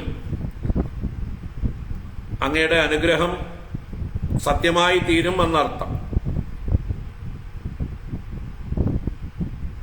ആര്യ ഭഗവാൻ വാസ്രാ വത്സകം ഇവ, അല്ലയോ ആര്യ, ആര്യ എന്ന് പറഞ്ഞാൽ പൂജ്യനായിരിക്കുന്നവനെ ഭഗവാൻ, അങ്ങ് സർവൈശ്വര്യപൂർണനായ അങ്ങ് വാസ്ര, വാസ്ര എന്ന് പറഞ്ഞാല് പശുവിനാൽ എന്നർത്ഥമാണ്. വാസ്ര എന്നത് ധേനുവിനാൽ, ഇപ്പൊ പ്രസവിച്ചതായിട്ടുള്ള പശുവിനാൽ എന്നൊക്കെ അർത്ഥത്തിലാണ് വാസ്ര. പശുവിനാൽ വത്സകം ഇവ, വത്സകനെ എന്ന പോലെ. പശു, തള്ളപ്പശു അതിന്റെ കുട്ടിയെ എങ്ങനെയാണോ രക്ഷിക്കപ്പെടുന്നത്, അതുപോലെ ദീനാൻ അസ്മാൻ അനുഗ്രഹകാതരഃ പരിപാതി, ദീനന്മാരായ പരവശന്മാരായ അസ്മാൻ ഞങ്ങളെ, ദുഃഖിതരായ ഞങ്ങളെ അനുഗ്രഹകാതരനായി പരിപാലിക്കുന്നു.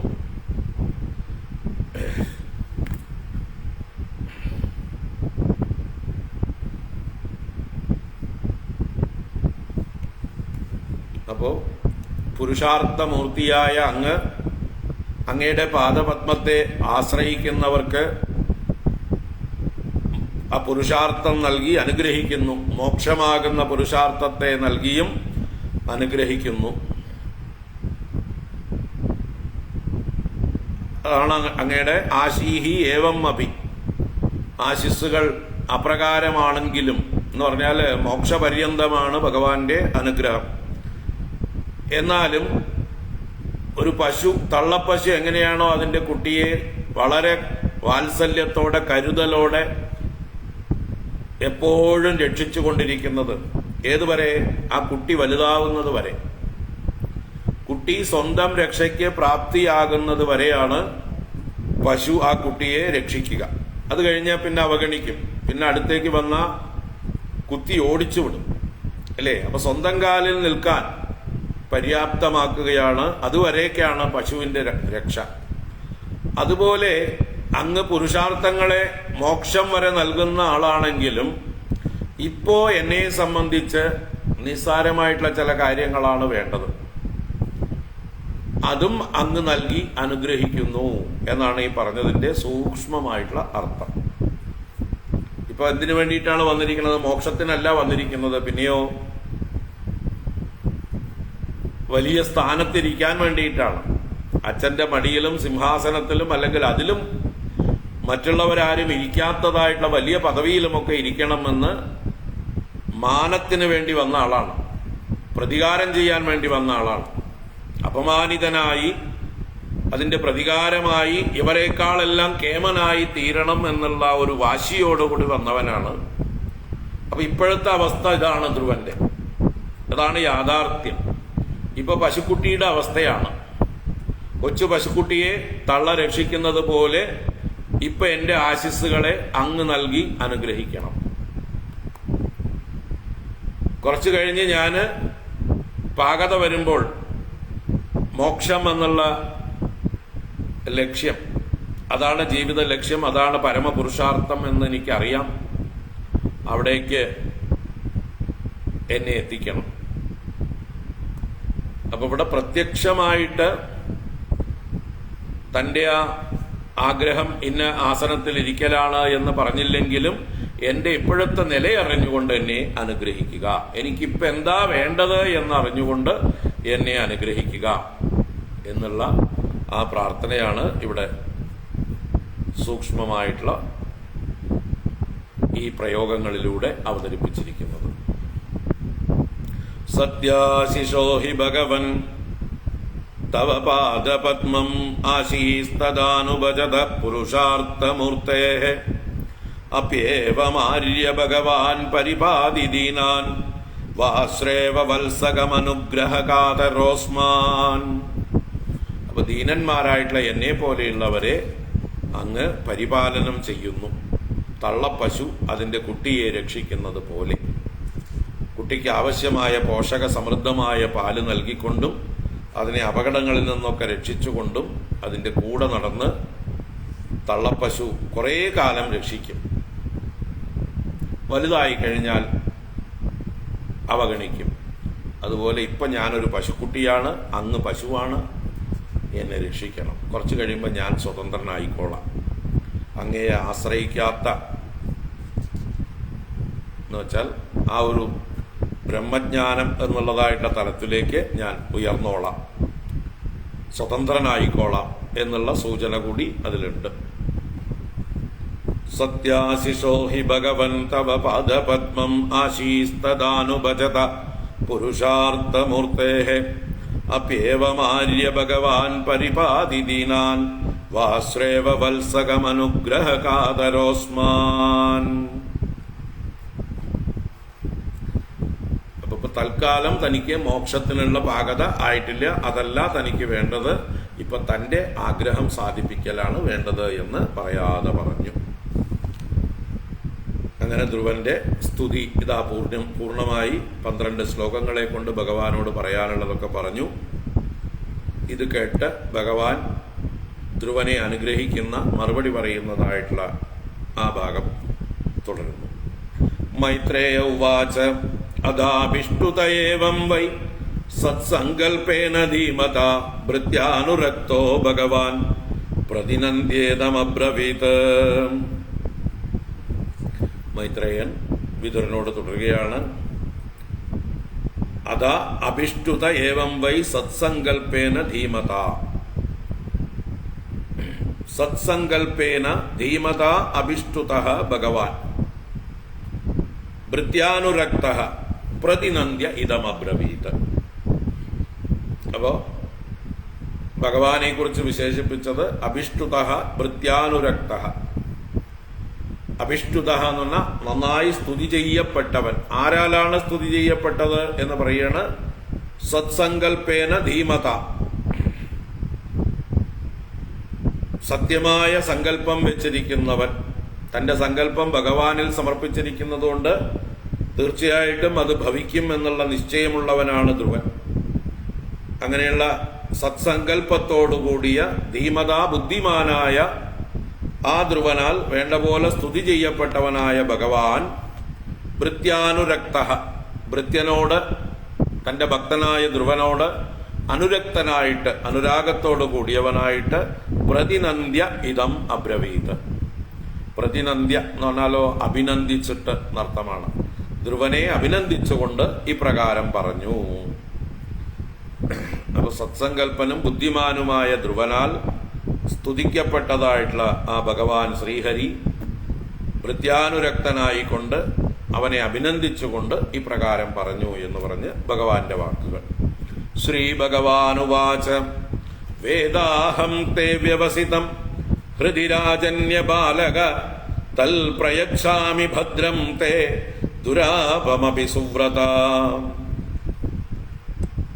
ശ്രീ ഭഗവാനുവാച, ഭഗവാൻ പറയുന്നു, വേദാഹം തേ വ്യവസിതം ഹൃദി രാജന്യ ബാലക. രാജകുമാര എന്ന് വിളിക്കുന്ന രാജന്യ ബാലക. രാജന്യൻ ക്ഷത്രിയൻ, ക്ഷത്രിയ ബാലക എന്ന് വെച്ചാൽ നിന്റെ സ്വഭാവം അത് തെളിവാക്കുന്നുണ്ട്. നിന്റെ ധീരത, നിന്റെ ദൃഢനിശ്ചയം, നിന്റെ ലക്ഷ്യബോധം എല്ലാം തന്നെ നിന്റെ ക്ഷത്രിയ സ്വഭാവം വ്യക്തമാക്കുന്നു. നീ രാജകുമാരനാണ്, ക്ഷത്രിയ ബാലനാണ്. ഹേ രാജന്യ ബാലക, തേ ഹൃദി വ്യവസ്ഥിതം അഹം വേദ. തേ നിന്റെ ഹൃദയത്തില് വ്യവസ്ഥിതം നിശ്ചയിച്ചിരിക്കുന്ന കാര്യത്തെ, നിന്റെ ഉള്ളിലുള്ള ചിന്തയെ അഹം വേദ, ഞാൻ അറിയുന്നു. നിന്റെ ഉള്ളിലിരിപ്പ് എന്താണെന്ന് ഞാൻ അറിയുന്നു. ദുരാപം അപി സുവ്രത തേ ഭദ്രമസ്തു തത് പ്രയച്ഛാമി. ദുരാപം അപി, ദുരാപം എന്ന് പറഞ്ഞാൽ പ്രാപിക്കാൻ ദുഃഖമേറിയത്, പ്രയാസമേറിയത്, ദുർലഭമായത്. അപ്പൊ എല്ലാവർക്കും എളുപ്പത്തിൽ കിട്ടുന്ന ആഗ്രഹമല്ല അങ്ങ് ചോദിച്ചിരിക്കുന്നത്. ആരും ഇരിക്കാത്ത സ്ഥാനത്ത് എനിക്ക് ഇരിക്കണം എന്നാണ് പറഞ്ഞിട്ടുള്ളത്. അപ്പൊ അത് ദുരാപമാണ്. അങ്ങനെയുള്ള ദുർലഭമായിരിക്കുന്ന, അന്യർക്ക് പ്രാപിക്കാൻ പ്രയാസമായിരിക്കുന്നതായിട്ടുള്ള തത് പ്രയച്ഛാമി, ആ ആഗ്രഹം ഞാൻ നിനക്ക് നൽകാം. ഹേ സുവ്രത, അല്ലയോ കഠിനമായ വ്രതം അനുഷ്ഠിച്ചവനെ, 6 മാസം കൊണ്ട് ഭഗവാനെ വലിയ തപസ്സനുഷ്ഠിച്ചു, കഠിനമായ തപസ്സനുഷ്ഠിച്ചു. അങ്ങനെയുള്ള തേ ഭദ്രമസ്തു, നിനക്ക് മംഗളം ഭവിക്കട്ടെ. അപ്പൊ നീ ഇത്രയും കഠിനമായ 6 മാസം കൊണ്ട് ഇത്രയും വലിയ വ്രതം അനുഷ്ഠിച്ചത് കൊണ്ടാണ് മറ്റുള്ളവർക്ക് പ്രാപിക്കാൻ പറ്റാത്ത അനുഗ്രഹം പോലും ഞാൻ നിനക്ക് നൽകുന്നത്. നിന്റെ ഹൃദയത്തിൽ ഉള്ള ഇരിപ്പ്, നിന്റെ മനസ്സിലിരിപ്പ് എനിക്ക് അറിയാം. നീ പറയേണ്ട കാര്യമില്ല, ഞാൻ മനസ്സിലാക്കിയിരിക്കുന്നു. ഇതാണ് ആദ്യത്തെ ആമുഖമായിട്ട് ഭഗവാൻ പറഞ്ഞത്. ശ്രീ ഭഗവാനുവാച വേദാഹം തേ വ്യവസിതം ഹൃദി രാജന്യ ബാലക തൽ പ്രയച്ഛാമി ഭദ്രം തേ ദുരാപമപി സുവ്രത നാന്യൈർ അധിഷ്ഠിതം ഭദ്ര യദ്ബ്രാജിഷ്ണു ധ്രുവക്ഷിതി യത്ര ഗ്രഹർക്ഷതാരാണാം ജ്യോതിഷാം ചക്രമാഹിതം മേഢ്യാം ഗോചക്രവത്സ്ഥാസ്നു പരസ്താത് കൽപ്പവാസിനാം ധർമ്മോഗ്നി കശ്യപ ശുക്രോ മുനയോ യേവനൗകസഃ ചരന്തി ദക്ഷിണീകൃത്യ ഭ്രമന്തോ യത്സതാരകാഃ. ധ്രുവന്റെ ആഗ്രഹപ്രകാരം എല്ലാവരും ഇരുന്നതിനും ഉപരിയായിട്ട്, ആരും ഇരിക്കാത്തതായിട്ടുള്ള ഉയരത്തിൽ ഇരിക്കണമെന്നാണ് ധ്രുവൻ ആഗ്രഹിച്ചത്. അത്രയും ഉന്നതമായൊരു സ്ഥാനം ധ്രുവന് ഭഗവാൻ അനുഗ്രഹിച്ച് കൽപ്പിച്ചു കൊടുക്കുകയാണ്. അതാണ് ആദ്യത്തെ ഈ 2 ശ്ലോകങ്ങൾ. ന അന്യൈഹി അധിഷ്ഠിതം ഭദ്ര യത് ബ്രാജിഷ്ണു ധ്രുവക്ഷിതി. ഹേ ഭദ്ര, അല്ലയോ മംഗള സ്വഭാവമുള്ളവനെ, ഭദ്രമായ സ്വഭാവത്തോടു കൂടിയവനെ, അന്യൈഹി ന അധിഷ്ഠിതം, അന്യന്മാരാൽ, മറ്റുള്ളവരാൽ അധിവസിക്കപ്പെടാത്തത്, വേറെ ആരും ഇരിക്കാത്തതും, ബ്രാജിഷ്ണു, ബ്രാജിഷ്ണു എന്ന് പറഞ്ഞാൽ പ്രകാശത്തോടു കൂടിയത്, പ്രകാശിക്കുന്ന സ്വഭാവത്തോടു കൂടിയത്, ധ്രുവക്ഷിതി, നാശമില്ലാത്ത സ്ഥാനം, ധ്രുവമായ ക്ഷിതി, ക്ഷിതി എന്നാൽ ഭൂമി എന്നൊക്കെ അർത്ഥമാണ്, ഇവിടെ സ്ഥാനം എന്നർത്ഥം. ധ്രുവമായ, ശാശ്വതമായ, നാശരഹിതമായ സ്ഥാനം, യത്, ആ സ്ഥിതി ഞാൻ നിനക്ക് നൽകാം. യത് ഗ്രഹക്ഷതാരാണാം ജ്യോതിഷാം ചക്രം മേഢ്യാം ഗോചക്രവത് യത്ര ആഹിതം. യത്ര, ഏതൊന്നില്, ഏതൊരിടത്ത്, ആഹിതം, ആഹിതം എന്ന് പറഞ്ഞാൽ കെട്ടപ്പെട്ടിരിക്കുന്നു, ബന്ധിക്കപ്പെട്ടിരിക്കുന്നു. ഏതുപോലെ? മേഢ്യാം ഗോചക്രവത്. മേടി എന്ന് പറഞ്ഞാല് പശുവിനെ തളയ്ക്കുന്ന കുറ്റി. അതിൽ പശുക്കൂട്ടം തളയ്ക്കപ്പെട്ടാൽ ആ കുറ്റിക്ക് ചുറ്റും മാത്രമേ ആ പശുക്കൂട്ടങ്ങൾക്ക് അലഞ്ഞു തിരിയാൻ പറ്റുള്ളൂ. ഒരു നടുവിൽ വലിയൊരു തൂണ്, ആ തൂണിൽ നിന്ന് വിവിധ വലുപ്പത്തിലുള്ളതായിട്ടുള്ള കയറുകൾ, ആ കയറുകൾ കൊണ്ട് പശുക്കളെ ചുറ്റും കെട്ടിയിട്ടുണ്ട്. ആ പശുക്കള് എത്ര കറങ്ങാൻ പറ്റും? ആ കയറിന് എത്ര നീളമുണ്ടോ അത്രയും നീളം ഈ സ്തംഭത്തിന് ചുറ്റും കറങ്ങും. അതുപോലെ എന്ന് പറയാം. അതല്ലെങ്കിൽ ഇവിടെ ഗോചക്രം, മേടി എന്നൊക്കെ ഉള്ളത് കൊണ്ട് നമ്മുടെ നാട്ടിൽ ഉപയോഗിക്കുന്ന ചക്കില് എണ്ണയാട്ടാൻ, കൊപ്രയും മറ്റുമൊക്കെ ആട്ടിയെടുക്കാൻ നടുവിലാണ് ചക്ക് വെക്കുക, അല്ലേ? ആ ചക്ക് ആട്ടുകല്ല് പോലെയുള്ള അല്ലെങ്കിൽ ഒരല് പോലെയുള്ളതായിട്ടുള്ള വലിയ മരത്തിന്റെയോ കല്ലിന്റെയോ ചക്കില്, അതുപോലെ തന്നെയുള്ള ആ ഗ്രൈൻഡിങ്, ആ ആട്ടുകല്ലിന്റെ കുഴവി പോലെയുള്ള മരത്തിന്റെ തന്നെ ഒരു കുറ്റി ഉണ്ടാവും. അതൊന്ന് പറഞ്ഞു പോരുമൊന്നുമില്ല, പുറത്തേക്ക് പോരുമൊന്നുമില്ല, അത് ഫിക്സ് ചെയ്തിട്ടുണ്ട്. അത് കറങ്ങുള്ളൂ, അതിനകത്ത് തന്നെ കടന്ന് കറങ്ങും. ആ കുറ്റിയിലേക്ക് വേറെ ദൂരേക്ക് നുകം പിടിപ്പിച്ച് പശുക്കളെ കെട്ടിയിട്ടുണ്ടാവും. ആ പശുക്കൾ ഇങ്ങനെ കറങ്ങിക്കൊണ്ടിരിക്കും. ആ പശുവിന്റെ മുമ്പിൽ വേണമെങ്കിൽ ഒരു കൊട്ട വെച്ചിട്ട് ആ കൊട്ടയിൽ വല്ല വൈക്കോലോ പുല്ലോ ഇട്ട് വെച്ചിട്ടുണ്ടാവും. ആ പുല്ല് തിന്നാനുള്ള നടത്തം പശു ഇങ്ങനെ തുടർന്നുകൊണ്ടേയിരിക്കും. ആ പുല്ലോ വൈക്കോലോ ഒരിക്കലും ആ പശുവിന് കിട്ടലുണ്ടാവില്ല. അത് എത്താത്ത ദൂരത്താണ് പിടിപ്പിച്ചിരിക്കുന്നത്. പക്ഷെ എത്താനുള്ള കൊതി കൊണ്ട് മുമ്പിലോട്ട് നടന്നുകൊണ്ടേയിരിക്കും. ഈ നുഖത്തിന്റെ മുകളിലാണ് ഈ പുല്ലിന്റെ തൊട്ടി കെട്ടിയിരിക്കുന്നത്. അപ്പോൾ എപ്പോഴും പശുവിന്റെ വായും ഈ പുല്ലിന്റെ അകലം, പുല്ലിരിക്കുന്ന സ്ഥാനവും തമ്മിലുള്ള അകലം ഒന്ന് തന്നെയായിരിക്കും. എന്നാലും പാവം പശു ഇപ്പൊ കിട്ടും എന്ന് പറഞ്ഞ് അലഞ്ഞുകൊണ്ടേയിരിക്കും. അപ്പൊ ഈ പശു ഇങ്ങനെ കറങ്ങിക്കൊണ്ടിരിക്കുമ്പോൾ, വൃത്താകൃതിയിൽ കറങ്ങുമ്പോൾ ഈ ചക്ക് ഇങ്ങനെ തിരിഞ്ഞുകൊണ്ടിരിക്കും. അതല്ലെങ്കിൽ പുറകില് വടിയുമായിട്ട് ആളും നടക്കും പശുവിനെ വട്ടം കറക്കാൻ. അപ്പൊ ഈ ചക്ക് കറങ്ങിക്കൊണ്ടിരിക്കും. അപ്പൊ പശുവിന് വേറെ അതിന്റെ ഭ്രമണപഥം വിട്ട് മാറിപ്പോകാൻ പറ്റില്ല. ഇതുപോലെയാണ് ഈ ഗ്രഹങ്ങളും നക്ഷത്രങ്ങളും ഒക്കെ കറങ്ങിക്കൊണ്ടിരിക്കുന്നത്, ഒരു കേന്ദ്രത്തെ ആസ്പദമാക്കിയിട്ട്. ആ കേന്ദ്രത്തെയാണ് നമ്മൾ നോർത്ത് പോൾ, പോളാർ സ്റ്റാർ, ധ്രുവ നക്ഷത്രം എന്നൊക്കെ പറയുന്നത്. ആ പോളാർ സ്റ്റാർ ആയിട്ടാണ് ഇവിടെ, ആ സ്ഥാനമായിട്ടാണ് ധ്രുവന്റെ സ്ഥാനം കൽപ്പിക്കുന്നത്. ധ്രുവമായ നക്ഷത്രം, ധ്രുവമായ സ്ഥാനം, ആ സ്ഥാനത്തെയാണ് ഇവിടെ കൽപ്പിക്കുന്നത്.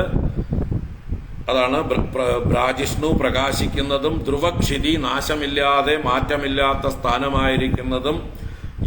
ഏതൊന്നാണോ ഗ്രഹർക്ഷതാരാണ, ഗ്രഹങ്ങള്, വൃക്ഷങ്ങള്, താരങ്ങൾ മുതലായിട്ടുള്ള ഇപ്പൊ നക്ഷത്രങ്ങളും പലതരത്തിലുള്ള ജ്യോതിർഗോളങ്ങളും ഗോചക്രവത്, ഒരു കുറ്റിയിൽ കെട്ടിയ പശുക്കൂട്ടം പോലെ, എത്ര ആഹിതം എവിടെ ബന്ധിക്കപ്പെട്ടിരിക്കുന്നുവോ, കൽപ്പവാസിനാം പരസ്താത് സ്ഥാസ്നു,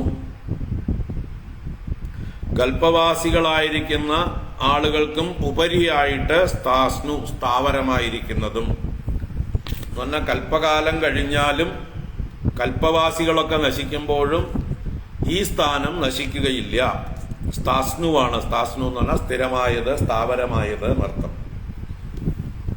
കൽപ്പവാസിനാം പരസ്താത്, കൽപ്പവാസികളായിരിക്കുന്ന എന്ന് വെച്ചാലോ ഭൂർഭുവ സ്വഹ ജനഹ മഹഹ തപഹ, സത്യം വരെയുള്ള ലോകങ്ങളൊക്കെ, സത്യലോകം വരെ കൽപ്പവാസികളാണ്. ഭൂർഭുവ സ്വഹ വരെ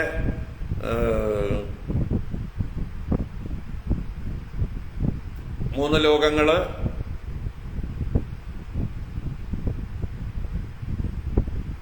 ഓരോ മന്വന്തരം കഴിയുമ്പോഴും മാറ്റമുണ്ട്. അല്ല, ഓരോ കൽപ്പത്തിലും ആദിശേഷന്റെ മുഖത്തു നിന്ന് വരുന്നതായിട്ടുള്ള ജ്വാലകൾ കൊണ്ടാണ് ഈ താഴെയുള്ളതായിട്ടുള്ള ലോകങ്ങളൊക്കെ ദഹിച്ച് എല്ലാവരും സത്യലോകത്ത് പോയി ഭവിക്കുന്നു. ഒരു കൽപ്പം കഴിയുമ്പോൾ ബ്രഹ്മാവ് ഉറങ്ങുകയാണ്. ആ ബ്രഹ്മാവ് ഉറങ്ങുന്നതായിട്ടുള്ള ആ കാലത്തേക്ക് വരുമ്പോൾ താഴെയുള്ള ലോകങ്ങളെല്ലാം പ്രളയം പ്രാപിച്ച് എല്ലാവരും മുകളിലോട്ട് പോകുന്നു. സിദ്ധന്മാരും അതുപോലെയുള്ളതായിട്ടുള്ള ലോകത്തിലുള്ളതായിട്ടുള്ള ആളുകളൊക്കെ ബ്രഹ്മലോകത്തിലേക്ക് പോകുന്നു. അപ്പൊ ബ്രഹ്മലോകം കൽപ്പകാലത്തും ഉള്ളതാണ്. അതുപോലെ ബ്രഹ്മാവുള്ള കാലത്തോളം ഉള്ളതായിരിക്കും. ബ്രഹ്മാവിന് മാറ്റമില്ലാത്തതുപോലെ തന്നെ ധ്രുവ നക്ഷത്രത്തിനും ആ ധ്രുവസ്ഥാനത്തിനും മാറ്റമില്ല എന്ന് അർത്ഥം. അങ്ങനെ മാറ്റമില്ലാത്തതായിട്ടുള്ള കൽപ്പവാസിന പരസ്താത്, കൽപ്പം വരെ വസിക്കുന്നവർക്കും മീതയായിട്ട് സ്ഥാവരമായിരിക്കുന്നു. കൽപ്പകാലത്ത് നാശമില്ലാത്ത സ്ഥാനമായിട്ട് ഇരിക്കുന്നു. ധർമ്മ അഗ്നി കശ്യപ ശുക്ര മുനയോ യേ വനൗഗസഃ ചരന്തി ദക്ഷിണീകൃത്യ ഭ്രമന്തോ യൽ സതാരകാഃ.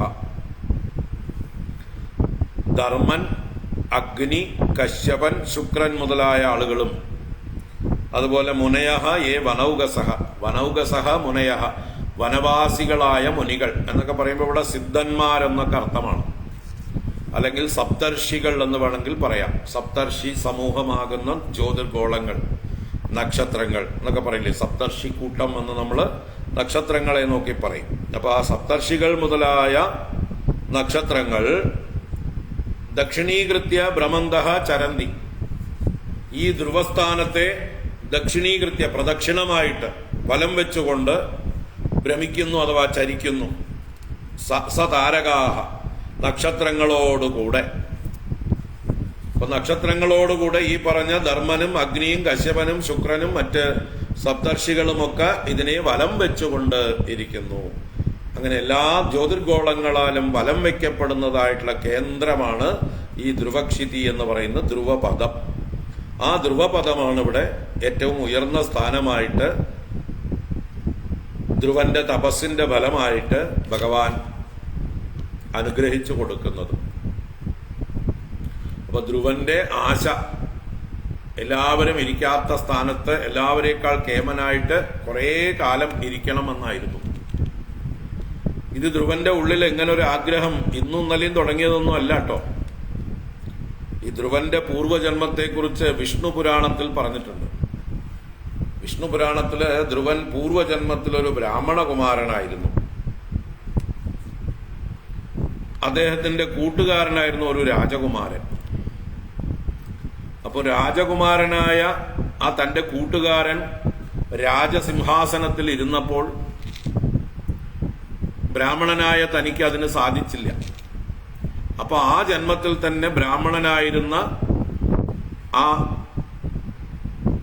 ധ്രുവന്റെ പൂർവജന്മത്തിലെ ആ ജീവൻ അന്ന് തുടങ്ങിയതാണ് കൊതി. ഇവനേക്കാൾ എനിക്ക് കേമനാവണം, തന്റെ കൂട്ടുകാരനായ രാജാവിനേക്കാൾ രാജകുമാരനേക്കാൾ ശ്രേഷ്ഠനായ ഒരു സ്ഥാനത്തേക്ക് തനിക്ക് ഇരിക്കണം എന്നുള്ളതായിട്ടുള്ള ആ ഒരു മത്സര ബുദ്ധി, ഒരു ആഗ്രഹം പൂർവജന്മത്തിൽ മൊട്ടിട്ടതാണ്. ആ വാസന തന്നെയാണ് ഇവിടെയും ധ്രുവനിലൂടെ പ്രകടമായത്.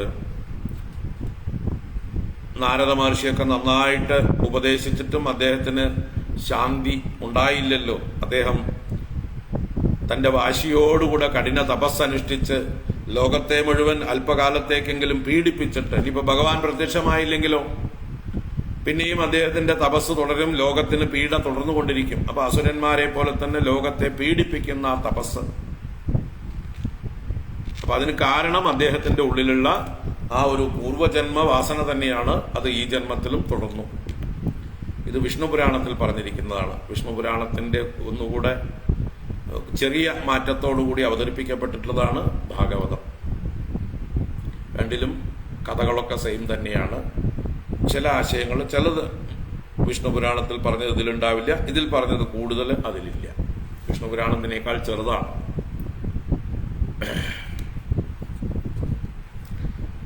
അപ്പൊ ഇങ്ങനെയുള്ള വലിയൊരു സ്ഥാനം അദ്ദേഹത്തിന്റെ ആഗ്രഹമനുസരിച്ച് അദ്ദേഹത്തിന്റെ തപസ്സിന്റെ യോഗ്യത കൊണ്ട് ഭഗവാൻ അനുഗ്രഹിച്ചു കൊടുത്തു. ധ്രുവക്ഷിതി, ലോകങ്ങളുടെ മുഴുവൻ കേന്ദ്രമായിരിക്കുന്ന ആ ഒരു ധ്രുവ നക്ഷത്രം എന്നറിയപ്പെടുന്ന പോളാർ സ്റ്റാർ.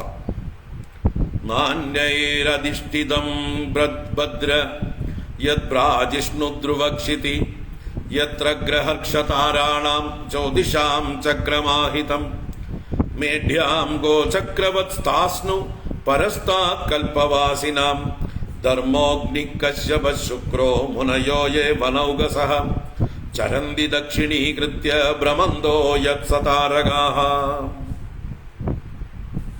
പ്രസ്ഥിതേ തു വനം പിത്രാ ദത്വാ ഗാം ധർമ്മ സംശ്രയഃ ഷട്ത്രിംശദ്വർഷസാഹസ്രം രക്ഷിതാവ്യാഹതേന്ദ്രിയഃ. ഭഗവാൻ വരങ്ങൾ തുടർന്ന് കൊടുത്തുകൊണ്ടിരിക്കുകയാണ്. എന്താ പറയണത്?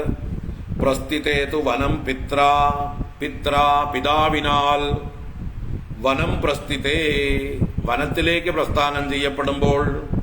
അപ്പൊ അച്ഛൻ വാനപ്രസ്ഥനായി പോകുമ്പോൾ, അച്ഛൻ കാട്ടിലേക്ക് തപസ്സിന് പോകുമ്പോൾ എന്ത് ചെയ്തിട്ട്? ദത്വാ ഗാം, ഗാം ദത്വ. അവിടെ ഗാം എന്നത് ഗോ ശബ്ദത്തിന് പശു എന്നർത്ഥമല്ല, ഭൂമി എന്നർത്ഥം.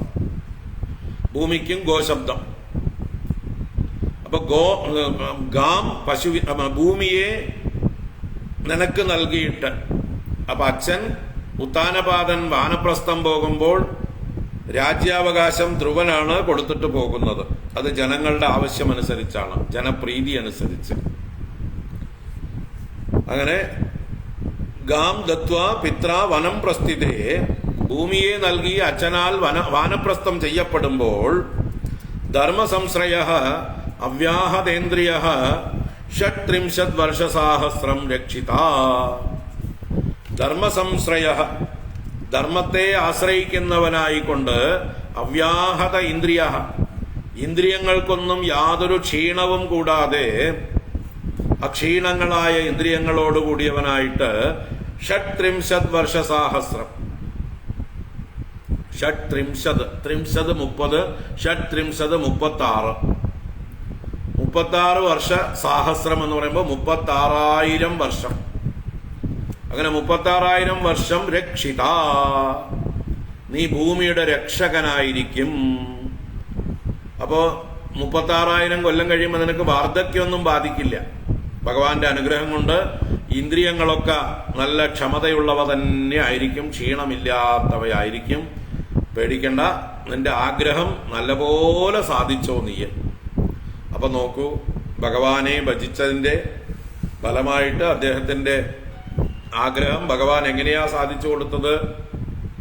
അത് സ്ഥാനം കൊണ്ടാണെങ്കിലും ഏറ്റവും ഉയർന്ന സ്ഥാനം കൊടുത്തു, കാലം കൊണ്ടാണെങ്കിലും ഏറ്റവും അധിക കാലത്തേക്ക് കൊടുത്തു.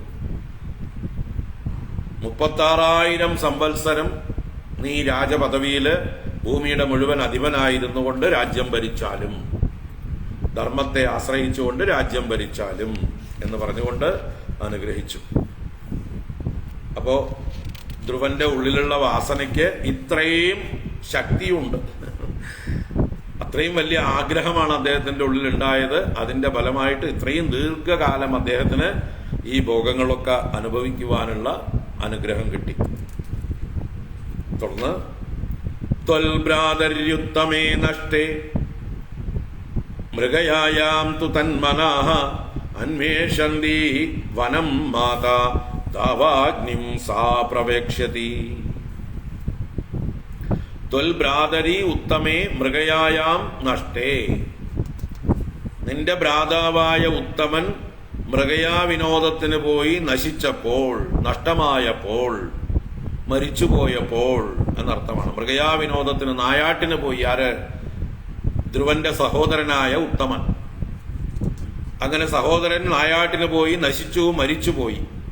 ആ സമയത്ത് തന്മനാഹ, അവനിൽ തന്നെ മനസ്സ് വെച്ചവളായിട്ട് സാ മാത, അവന്റെ അമ്മയായ സുരുചി, ഉത്തമന്റെ അമ്മയായ മാതാവ് സുരുചി, വനം അന്വേഷന്തി ദാവാഗ്നിം പ്രവേക്ഷ്യതി, വനത്തിൽ ചെന്ന് അന്വേഷന്തി, മകനെ അന്വേഷിക്കുന്നവളായി തിരയുന്നവളായിക്കൊണ്ട് ദാവാഗ്നിം പ്രവേക്ഷ്യതി, അറിയാതെ പോയി കാട്ടുതീയിൽ പെട്ടുപോകും. കാട്ടിലേക്ക് അന്വേഷിച്ചു പോയ സമയത്ത് ചുറ്റും വന്ന് കാട്ടുതീ വ്യാപിച്ച് ആ കാട്ടുതീയിൽപ്പെട്ട് ഈ സുരുചിക്ക് മരണം സംഭവിക്കും. അപ്പോ ഉത്തമൻ എന്ന തന്റെ സഹോദരൻ നായാട്ടിന് പോയി മരിക്കും.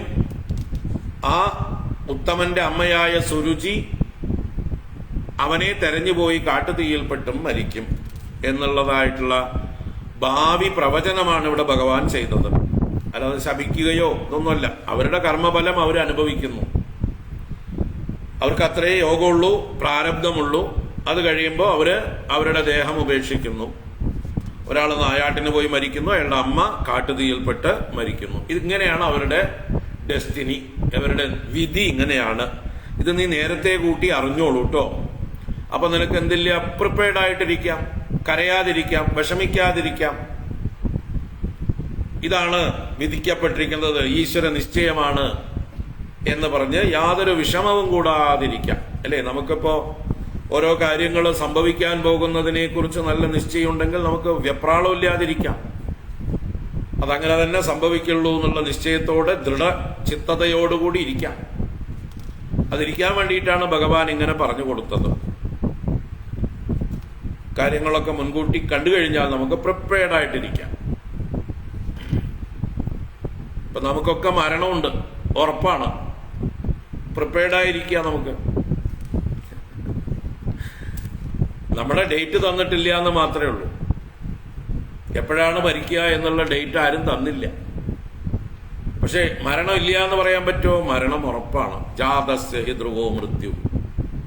So be prepared. എപ്പോ വേണമെങ്കിൽ പോകാൻ തയ്യാറായിരിക്കും. അങ്ങനെ തയ്യാറായിരുന്നാലോ നമുക്ക് ഭയമില്ല മരണത്തെ. മരണം നിശ്ചയമാണ്. എന്റെ മുമ്പിൽ എത്രയോ പേരും ഞാൻ ജനിച്ചതിന് ശേഷം ഇത്രയും കാലം കൊണ്ട് ഞാൻ തന്നെ കണ്ടു മരിച്ചവരായിട്ട്. അതിന് പ്രായം ഒന്നും പ്രശ്നമല്ല, ഇത്ര വയസ്സായാലേ മരിക്കൂ എന്നൊന്നുമില്ല. ഏത് പ്രായത്തിലും ആർക്കും മരണം സംഭവിക്കാം. അതുകൊണ്ട് എനിക്കും എപ്പോൾ വേണമെങ്കിൽ സംഭവിക്കാം. സോ ഞാൻ പ്രിപ്പയർഡായിരിക്കുക. എത്ര പേര് പ്രിപ്പയർഡായിട്ടുണ്ട്? പ്രിപ്പയർഡായിരുന്നാലോ നമുക്കൊരു പേടിയില്ല, കൂസലുമില്ല.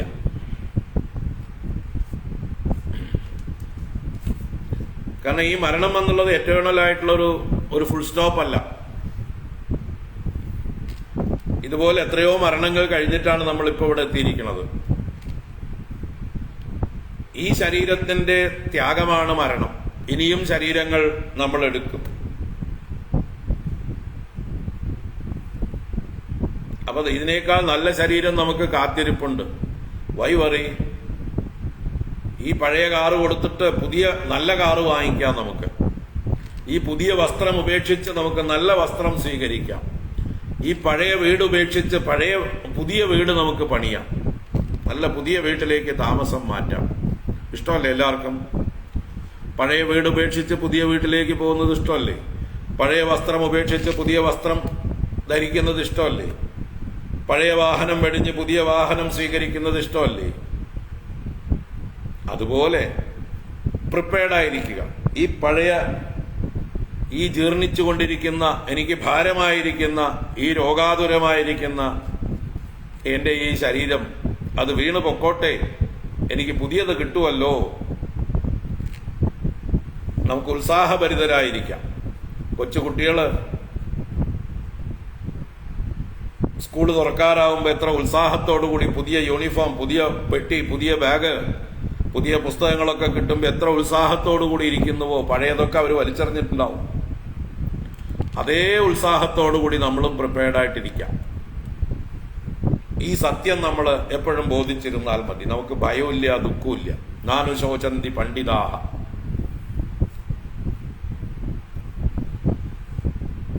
അപ്പൊ ആ ഒരു വിവരമാണ് ഇവിടെ ഭഗവാൻ കൊടുക്കുന്നത്. ധ്രുവനെ സംബന്ധിച്ച് ധ്രുവന്റെ ചെറിയമ്മയ്ക്കും സഹോദരനും പറ്റുന്ന കാര്യങ്ങളെ കുറിച്ച് പറഞ്ഞു കൊടുത്തു. അപ്പൊ ഇത് ഭഗവാൻ പറഞ്ഞതാണ് എന്ന് അറിഞ്ഞുകൊണ്ട് അതിനെ സ്വീകരിക്കാൻ, ഉൾക്കൊള്ളാൻ ധ്രുവൻ തയ്യാറാവുന്നുണ്ടോ നോക്കൂ. മാറ്റം കാണാം. തയ്യാറാവുന്നില്ല, അദ്ദേഹം ഉൾക്കൊള്ളുന്നില്ല. ഭഗവാൻ പറഞ്ഞു കൊടുത്തിട്ട് പോലും അത് മറന്നുകൊണ്ട് തൻ്റെ സഹോദരന്റെ മരണകാരണമായ ഒരു യക്ഷനാണ് ഉത്തമനെ വധിച്ചത് എന്ന് കരുതിയിട്ട് യക്ഷവർഗത്തോട് തന്നെ പ്രതികാരം ചെയ്യാനായിക്കൊണ്ട് യുദ്ധം ചെയ്യുന്നു. ഭയങ്കരമായിട്ടുള്ള യുദ്ധം, അതൊക്കെ നമുക്ക് കാണാം. അപ്പൊ ഭഗവാൻ പറഞ്ഞത് മറന്നു. ഭഗവാന്റെ നിയമങ്ങളെ, നിശ്ചയങ്ങളെയൊക്കെ മറന്നു. മോഹം ബാധിച്ചു, മൂഢനായി തീർന്നു. അങ്ങനെ മൂഢത കൊണ്ടാണ് ധ്രുവൻ യുദ്ധത്തിന് പോയത്. അത് നമുക്ക് കാണാം. ഭഗവാൻ ഇവിടെ ഉപദേശിച്ച് കൊടുക്കുന്നുണ്ട്. ത്വൽഭ്രാതര്യുത്തമേ നഷ്ടേ മൃഗയായാം തു തന്മനാഃ അന്വേഷന്തി വനം മാതാ ദാവാഗ്നിം സാ പ്രവേക്ഷ്യതി. അപ്പോ ജ്യേഷ്ഠനായ ഉത്തമൻ ഇരിക്കുമ്പോൾ അനുജനായ നിനക്ക് എങ്ങനെ രാജ്യം കിട്ടും എന്നുള്ള കാര്യത്തിലും നിനക്ക് പേടി വേണ്ട. ഉത്തമൻ മരിച്ചു പോകും, നിനക്ക് തന്നെ രാജ്യം കിട്ടും. ആ ഒരു ഉറപ്പും കൂടിയായി, പലതരത്തിലുള്ള ഉറപ്പായി. എന്നിട്ട് നീ എന്താ ചെയ്യേണ്ടത്? ഇഷ്ട്വാമാം യജ്ഞഹൃദയം യജ്ഞൈഃ പുഷ്കല ദക്ഷിണൈഃ ഭുക്ത്വാ ചേഹാശിഷഃ സത്യാഃ അന്തേ മാം സംസ്മരിഷ്യസി. ഇഷ്ട്വാമാം യജ്ഞഹൃദയം യജ്ഞൈഃ പുഷ്കല ദക്ഷിണൈഃ. ഈ ലോകത്തില് നീ എന്താ ചെയ്യേണ്ട? ഇഹ പുഷ്കല ദക്ഷിണൈഃ യജ്ഞൈഃ യജ്ഞഹൃദയം മാം ഇഷ്ട്വ. പുഷ്കല ദക്ഷിണൈഃ യജ്ഞൈഃ, പുഷ്കലമായ നല്ലതുപോലെ വർദ്ധിച്ചതായിട്ടുള്ള ദക്ഷിണയോട് കൂടിയിട്ട്, പൂർണ്ണമായ ദക്ഷിണയോട് കൂടിയിട്ട് യജ്ഞങ്ങളെ കൊണ്ട് യജ്ഞഹൃദയം മാം ഇഷ്ട്വ. യജ്ഞമാകുന്ന യാഗമാകുന്ന ഹൃദയത്തോടു കൂടിയതായിട്ടുള്ള എന്നെ, യജ്ഞമൂർത്തിയായ എന്നെ യജിച്ചിട്ട്, യജ്ഞം ചെയ്തിട്ട്, പൂജിച്ചിട്ട്, സത്യാഹ ആശിഷഃ ഭുക്ത്വ, ഉത്തമങ്ങളായ സത്യങ്ങളായ ആശകളെയെല്ലാം അനുഭവിച്ചിട്ട്, നിന്റെ ആഗ്രഹങ്ങളെ ഭോഗങ്ങളെയെല്ലാം ഭുജിച്ചിട്ട്, അന്തേ മാം സംസ്മരിഷ്യസി, അവസാന കാലത്ത് നീ എന്നെ തന്നെ സ്മരിച്ച് എൻ്റെ അടുത്തേക്ക് വന്നു ചേരുമെന്ന് പറയാൻ പോകണം. അപ്പൊ നീ രാജാവായിരിക്കുമ്പോൾ രാജകീയമായ രീതിയിൽ ഭഗവാനെ ആരാധിക്കണം. യാഗങ്ങളെ കൊണ്ട് എന്നെ യജിച്ച് ധാരാളം ദക്ഷിണകളൊക്കെ കൊടുത്ത് ബ്രാഹ്മണരെയൊക്കെ സന്തോഷിപ്പിച്ച് അവരുടെയൊക്കെ ആശീർവചനങ്ങൾ കൊണ്ട് നിനക്ക് ആഗ്രഹങ്ങളെല്ലാം സാധിക്കും. അങ്ങനെ സാധിച്ച് കുറെ കാലം ജീവിച്ച് പിന്നീട് അവസാന കാലത്ത് നീ എന്നെ സ്മരിക്കും. മാം സംസ്മരിഷ്യസി ഇഷ്ട്വാ മാം യജ്ഞഹൃദയം യജ്ഞൈഃ പുഷ്കല ദക്ഷിണൈഃ ഭുക്ത്വാ ചേഹാശിഷഃ സത്യാഃ അന്തേ മാം സംസ്മരിഷ്യസി തതോ ഗന്ധാസി മത്സ്ഥാനം സർവലോക നമസ്കൃതം ഉപരിഷ്ടാത് ഋഷിഭ്യസ്ത്വം യതോ നാവർത്തതേ യതിഃ. തതഃ അനന്തരം ഋഷിഭ്യഃ ഉപരിഷ്ടാത്, ഇവിടെ ഋഷിഭ്യഃ എന്ന് പറഞ്ഞാൽ സപ്തർഷികൾക്കും ഉപരിഷ്ടാത് ഉപരിഭാഗത്ത് നക്ഷത്രങ്ങളായി ശോഭിക്കുന്ന സപ്തർഷികൾക്കും മുകൾ ഭാഗത്തായിട്ട് സർവലോക നമസ്കൃതം എല്ലാവരാലും നമസ്കരിക്കപ്പെടുന്ന മൽസ്ഥാനം ത്വം ഗന്ധാസി, എന്റെ സ്ഥാനത്തെ നീ പ്രാപിക്കും. എന്റെ സ്ഥാനത്തെ എന്ന് പറയുമ്പോൾ വൈകുണ്ഠം എന്ന സ്ഥാനത്തെ എന്നുള്ള അർത്ഥം തന്നെയാണ്. ആ സ്ഥാനത്തെ നീ പ്രാപിക്കും. യതഃ യതിഃ ന ആവർത്തത്തെ, യതഃ ഏതൊരു ലോകത്തു നിന്ന് പിന്നെ യതി ഒരു യത്നം ചെയ്ത യോഗി സന്യാസി ന ആവർത്തത്തെ പിന്നെ മടങ്ങി വരുന്നില്ല. എവിടേക്ക്? സംസാരത്തിലേക്ക്. യദ്ഗത്വാ ന നിവർത്തന്തേ തദ്ധാമ പരമം മമ, എവിടെ പ്രാപിച്ചു കഴിഞ്ഞാൽ പിന്നെ സംസാരത്തിലേക്ക് മടങ്ങി വരില്ലയോ ആ പദവിയെ നീ പ്രാപിക്കും, ആ ലോകത്തെ നീ പ്രാപിക്കും, നീ എന്റെ ലോകത്തെ പ്രാപിക്കും അവസാനം എന്ന് പറഞ്ഞുകൊണ്ട് ഭഗവാൻ അനുഗ്രഹിച്ചു. അപ്പോൾ ധ്രുവന്റെ ആഗ്രഹങ്ങളും വേണ്ടുവോളം സാധിപ്പിച്ചു കൊടുത്ത് ഭാവിയെക്കുറിച്ച് പ്രവചനം നടത്തി, ഭാവിയിൽ നീ എന്നിൽ വന്ന് എന്നെ തന്നെ വന്ന് പ്രാപിക്കും, നിനക്ക് പിന്നെ പുനർജന്മമുണ്ടാവുകയില്ല എന്നും കൂടെ വ്യക്തമാക്കി കൊടുത്തു.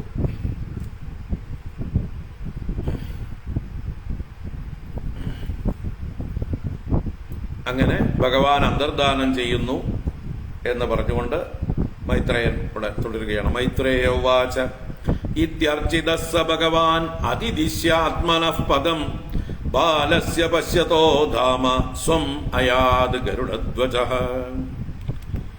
മൈത്രേയൻ തുടരുകയാണ്. സഹ ഭഗവാൻ ഇതി അർച്ചിതഃ, ഇപ്രകാരം ധ്രുവനെ അനുഗ്രഹിച്ചു. ആ ഭഗവാൻ ധ്രുവനാൽ വീണ്ടും ബഹുമാനിക്കപ്പെട്ടു, പൂജിക്കപ്പെട്ടു. അങ്ങനെ ധ്രുവനാൽ പൂജിക്കപ്പെട്ട ഭഗവാൻ ആത്മനഃ പദം അതിദിശ്യ, തന്റെ തന്നെ സ്ഥാനത്തെ ധ്രുവന് നൽകിയിട്ട് ആദേശിച്ചിട്ട് നീ വന്നു ചേരും, എന്നിലേക്ക് തന്നെ വന്നു ചേരും എന്ന് പറഞ്ഞ് അനുഗ്രഹിച്ചിട്ട് ബാലസ്യ പശ്യതഃ, ആ ബാലനായ ധ്രുവൻ നോക്കി നിൽക്കേ, ബാലൻ നോക്കി നിൽക്കേ ഗരുഡധ്വജഃ, ആ ഗരുഡന്റെ പുറത്ത് വാഹനത്തോടുകൂടി ഗരുഡവാഹനനായിട്ട് സ്വം ധാമ അയാത്, സ്വന്തം ധാമത്തിലേക്ക് വൈകുണ്ഠത്തിലേക്ക് യാനം ചെയ്തു. അയാത് എന്ന് പറഞ്ഞാൽ യാനം ചെയ്തു. അപ്പൊ വന്നിടത്തേക്ക് തന്നെ ഭഗവാൻ ഗരുഡവാഹനനായി മടങ്ങിപ്പോയി. ആ കുട്ടി നോക്കി നിൽക്കെ തന്നെ ഭഗവാൻ മടങ്ങിപ്പോയി, വേണ്ട പോലെ ധ്രുവനാൽ പൂജിതനായിട്ട്. ഇത്യർച്ചിതസ്സ ഭഗവാൻ അതിദിശ്യാത്മനഃ പദം ബാലസ്യ പശ്യതോ ധാമ സ്വം അയാത് ഗരുഡധ്വജഃ. സോപി സങ്കൽപ്പജം വിഷ്ണോഃ പാദസേവോപസാദിതം പ്രാപ്യ സങ്കൽപ്പ നിർവാണം നാദിപ്രീതോഭ്യഗാത്പുരം. സോപി സഹാബി, ആരവിടെ? ധ്രുവനും. ആ ധ്രുവനും എന്ത് ചെയ്തു? സങ്കൽപ്പജം, സങ്കൽപ്പ നിർവാണം വിഷ്ണോഹോ പാദസേവോപസാദിതം പ്രാപ്യ, തന്റെ സങ്കല്പത്തിൽ ജനിച്ചത്, താൻ ആഗ്രഹിച്ചത്, എന്തൊക്കെയാണോ സങ്കല്പിച്ചത് അതൊക്കെ സാധിക്കുകയാണ് ഇവിടെ. അപ്പൊ ധ്രുവന്റെ സങ്കല്പത്തിൽ നിന്ന് ജനിച്ചത് സങ്കല്പജം, സങ്കല്പ നിർവാണം. ആ സങ്കല്പങ്ങളുടെ നിർവാണം എന്ന് പറഞ്ഞാൽ ലക്ഷ്യപ്രാപ്തി, സമാപ്തി എന്നൊക്കെ അർത്ഥം. ആ സങ്കല്പങ്ങളൊക്കെ സാധിച്ചവനായിട്ട് വിഷ്ണോഹോ പാദസേവോപസാദിതം, ആ വിഷ്ണുവിന്റെ പാദസേവ കൊണ്ട് ഉപസാദിതം സമ്പാദിക്കപ്പെട്ടതിനെ പ്രാപിച്ചിട്ട്. അപ്പൊ തന്റെ സങ്കല്പങ്ങളെല്ലാം തന്നെ വേണ്ടതുപോലെ ഭഗവാന്റെ പാദസേവ കൊണ്ട് പ്രാപിച്ചവനായിട്ട്, എല്ലാം ലഭിച്ചിട്ട്, ആഗ്രഹിച്ചതൊക്കെ സാധിച്ചിട്ട് അദ്ദേഹം പുരം അഭ്യഗാത്, തന്റെ പുരത്തേക്ക്, തന്റെ അച്ഛനും അമ്മയും ഒക്കെ ഉള്ളതായിട്ടുള്ള കൊട്ടാരത്തിലേക്ക് അഭ്യഗാത് മടങ്ങിപ്പോയി. പോകുമ്പോ പക്ഷേ ന അതിപ്രീതോ എന്ന് പറഞ്ഞു. ന അതിപ്രീതോ അഭ്യഗാത് പുരം, ന അതിപ്രീത, അതിപ്രീതനല്ലാതെ മടങ്ങിപ്പോയി എന്നാണ്. അപ്പൊ അദ്ദേഹത്തിന് പ്രീതി വേണ്ടത്ര ഉണ്ടായില്ല. എന്തോ ഒരു കുണ്ഠിതം അദ്ദേഹത്തിന്റെ ഉള്ളിലുണ്ടായി, അസ്വസ്ഥതയുണ്ടായി, വിഷമമുണ്ടായി. ഭഗവാനെ കണ്ടിട്ടും ഭഗവാനിൽ നിന്ന് ലഭിക്കേണ്ടതെല്ലാം ലഭിച്ചിട്ടും തന്റെ ആഗ്രഹങ്ങളൊന്നും കുറവില്ലാതെ പൂർത്തീകരിക്കപ്പെട്ടിട്ടുണ്ട്, ഭഗവാൻ അനുഗ്രഹിച്ചിട്ടുണ്ട്. ഇത്രയൊക്കെ ആയിട്ടും അദ്ദേഹത്തിന് പ്രീതി വേണ്ടത്ര ഉണ്ടായില്ല. ആകെ വിഷമിച്ചുകൊണ്ട് അദ്ദേഹം മടങ്ങിപ്പോയി എന്നാണ് ഇവിടെ പറഞ്ഞത്. സോപി സങ്കൽപ്പജം വിഷ്ണോഹോ പാദസേവോപസാദിതം പ്രാപ്യ സങ്കൽപ്പ നിർവാണം നാദിപ്രീതോഭ്യഗാത്പുരം. അപ്പൊ എന്തുകൊണ്ടാണ് ഇദ്ദേഹത്തിന് പ്രീതി ഉണ്ടാവാതിരുന്നത് എന്ന് വിതുരൻ മൈത്രേയ മഹർഷിയോട് തുടർന്ന് ചോദിക്കുന്നു. അതിന് മറുപടിയായിട്ട് എന്തുകൊണ്ടാണ് ധ്രുവന് വിഷമമുണ്ടായത്, ആ കാര്യങ്ങളെക്കുറിച്ച് മൈത്രേയ മഹർഷി പറഞ്ഞു കൊടുക്കുന്നു. നമുക്ക് നാളെ കാണാം. നാളെ ശനിയാഴ്ച ഇതേ സമയം 11 മണിക്ക് തന്നെ കാണാം. ഓം കായേന വാചാ മനസേന്ദ്രിയൈർവാ ബുദ്ധ്യാത്മനാ വാ പ്രകൃതേ സ്വഭാവാത് കരോമി യദ്യത് സകലം പരസ്മൈ നാരായണായേതി സമർപ്പയാമി. ഓം ശാന്തി ശാന്തി ശാന്തി. ഹരി ഓം ശ്രീ ഗുരുഭ്യോ നമഃ. ഹരി ഓം നാരായണ. നാളെ തുടർന്ന് കാണാം. എല്ലാവർക്കും ശുഭദിന ആശംസകൾ.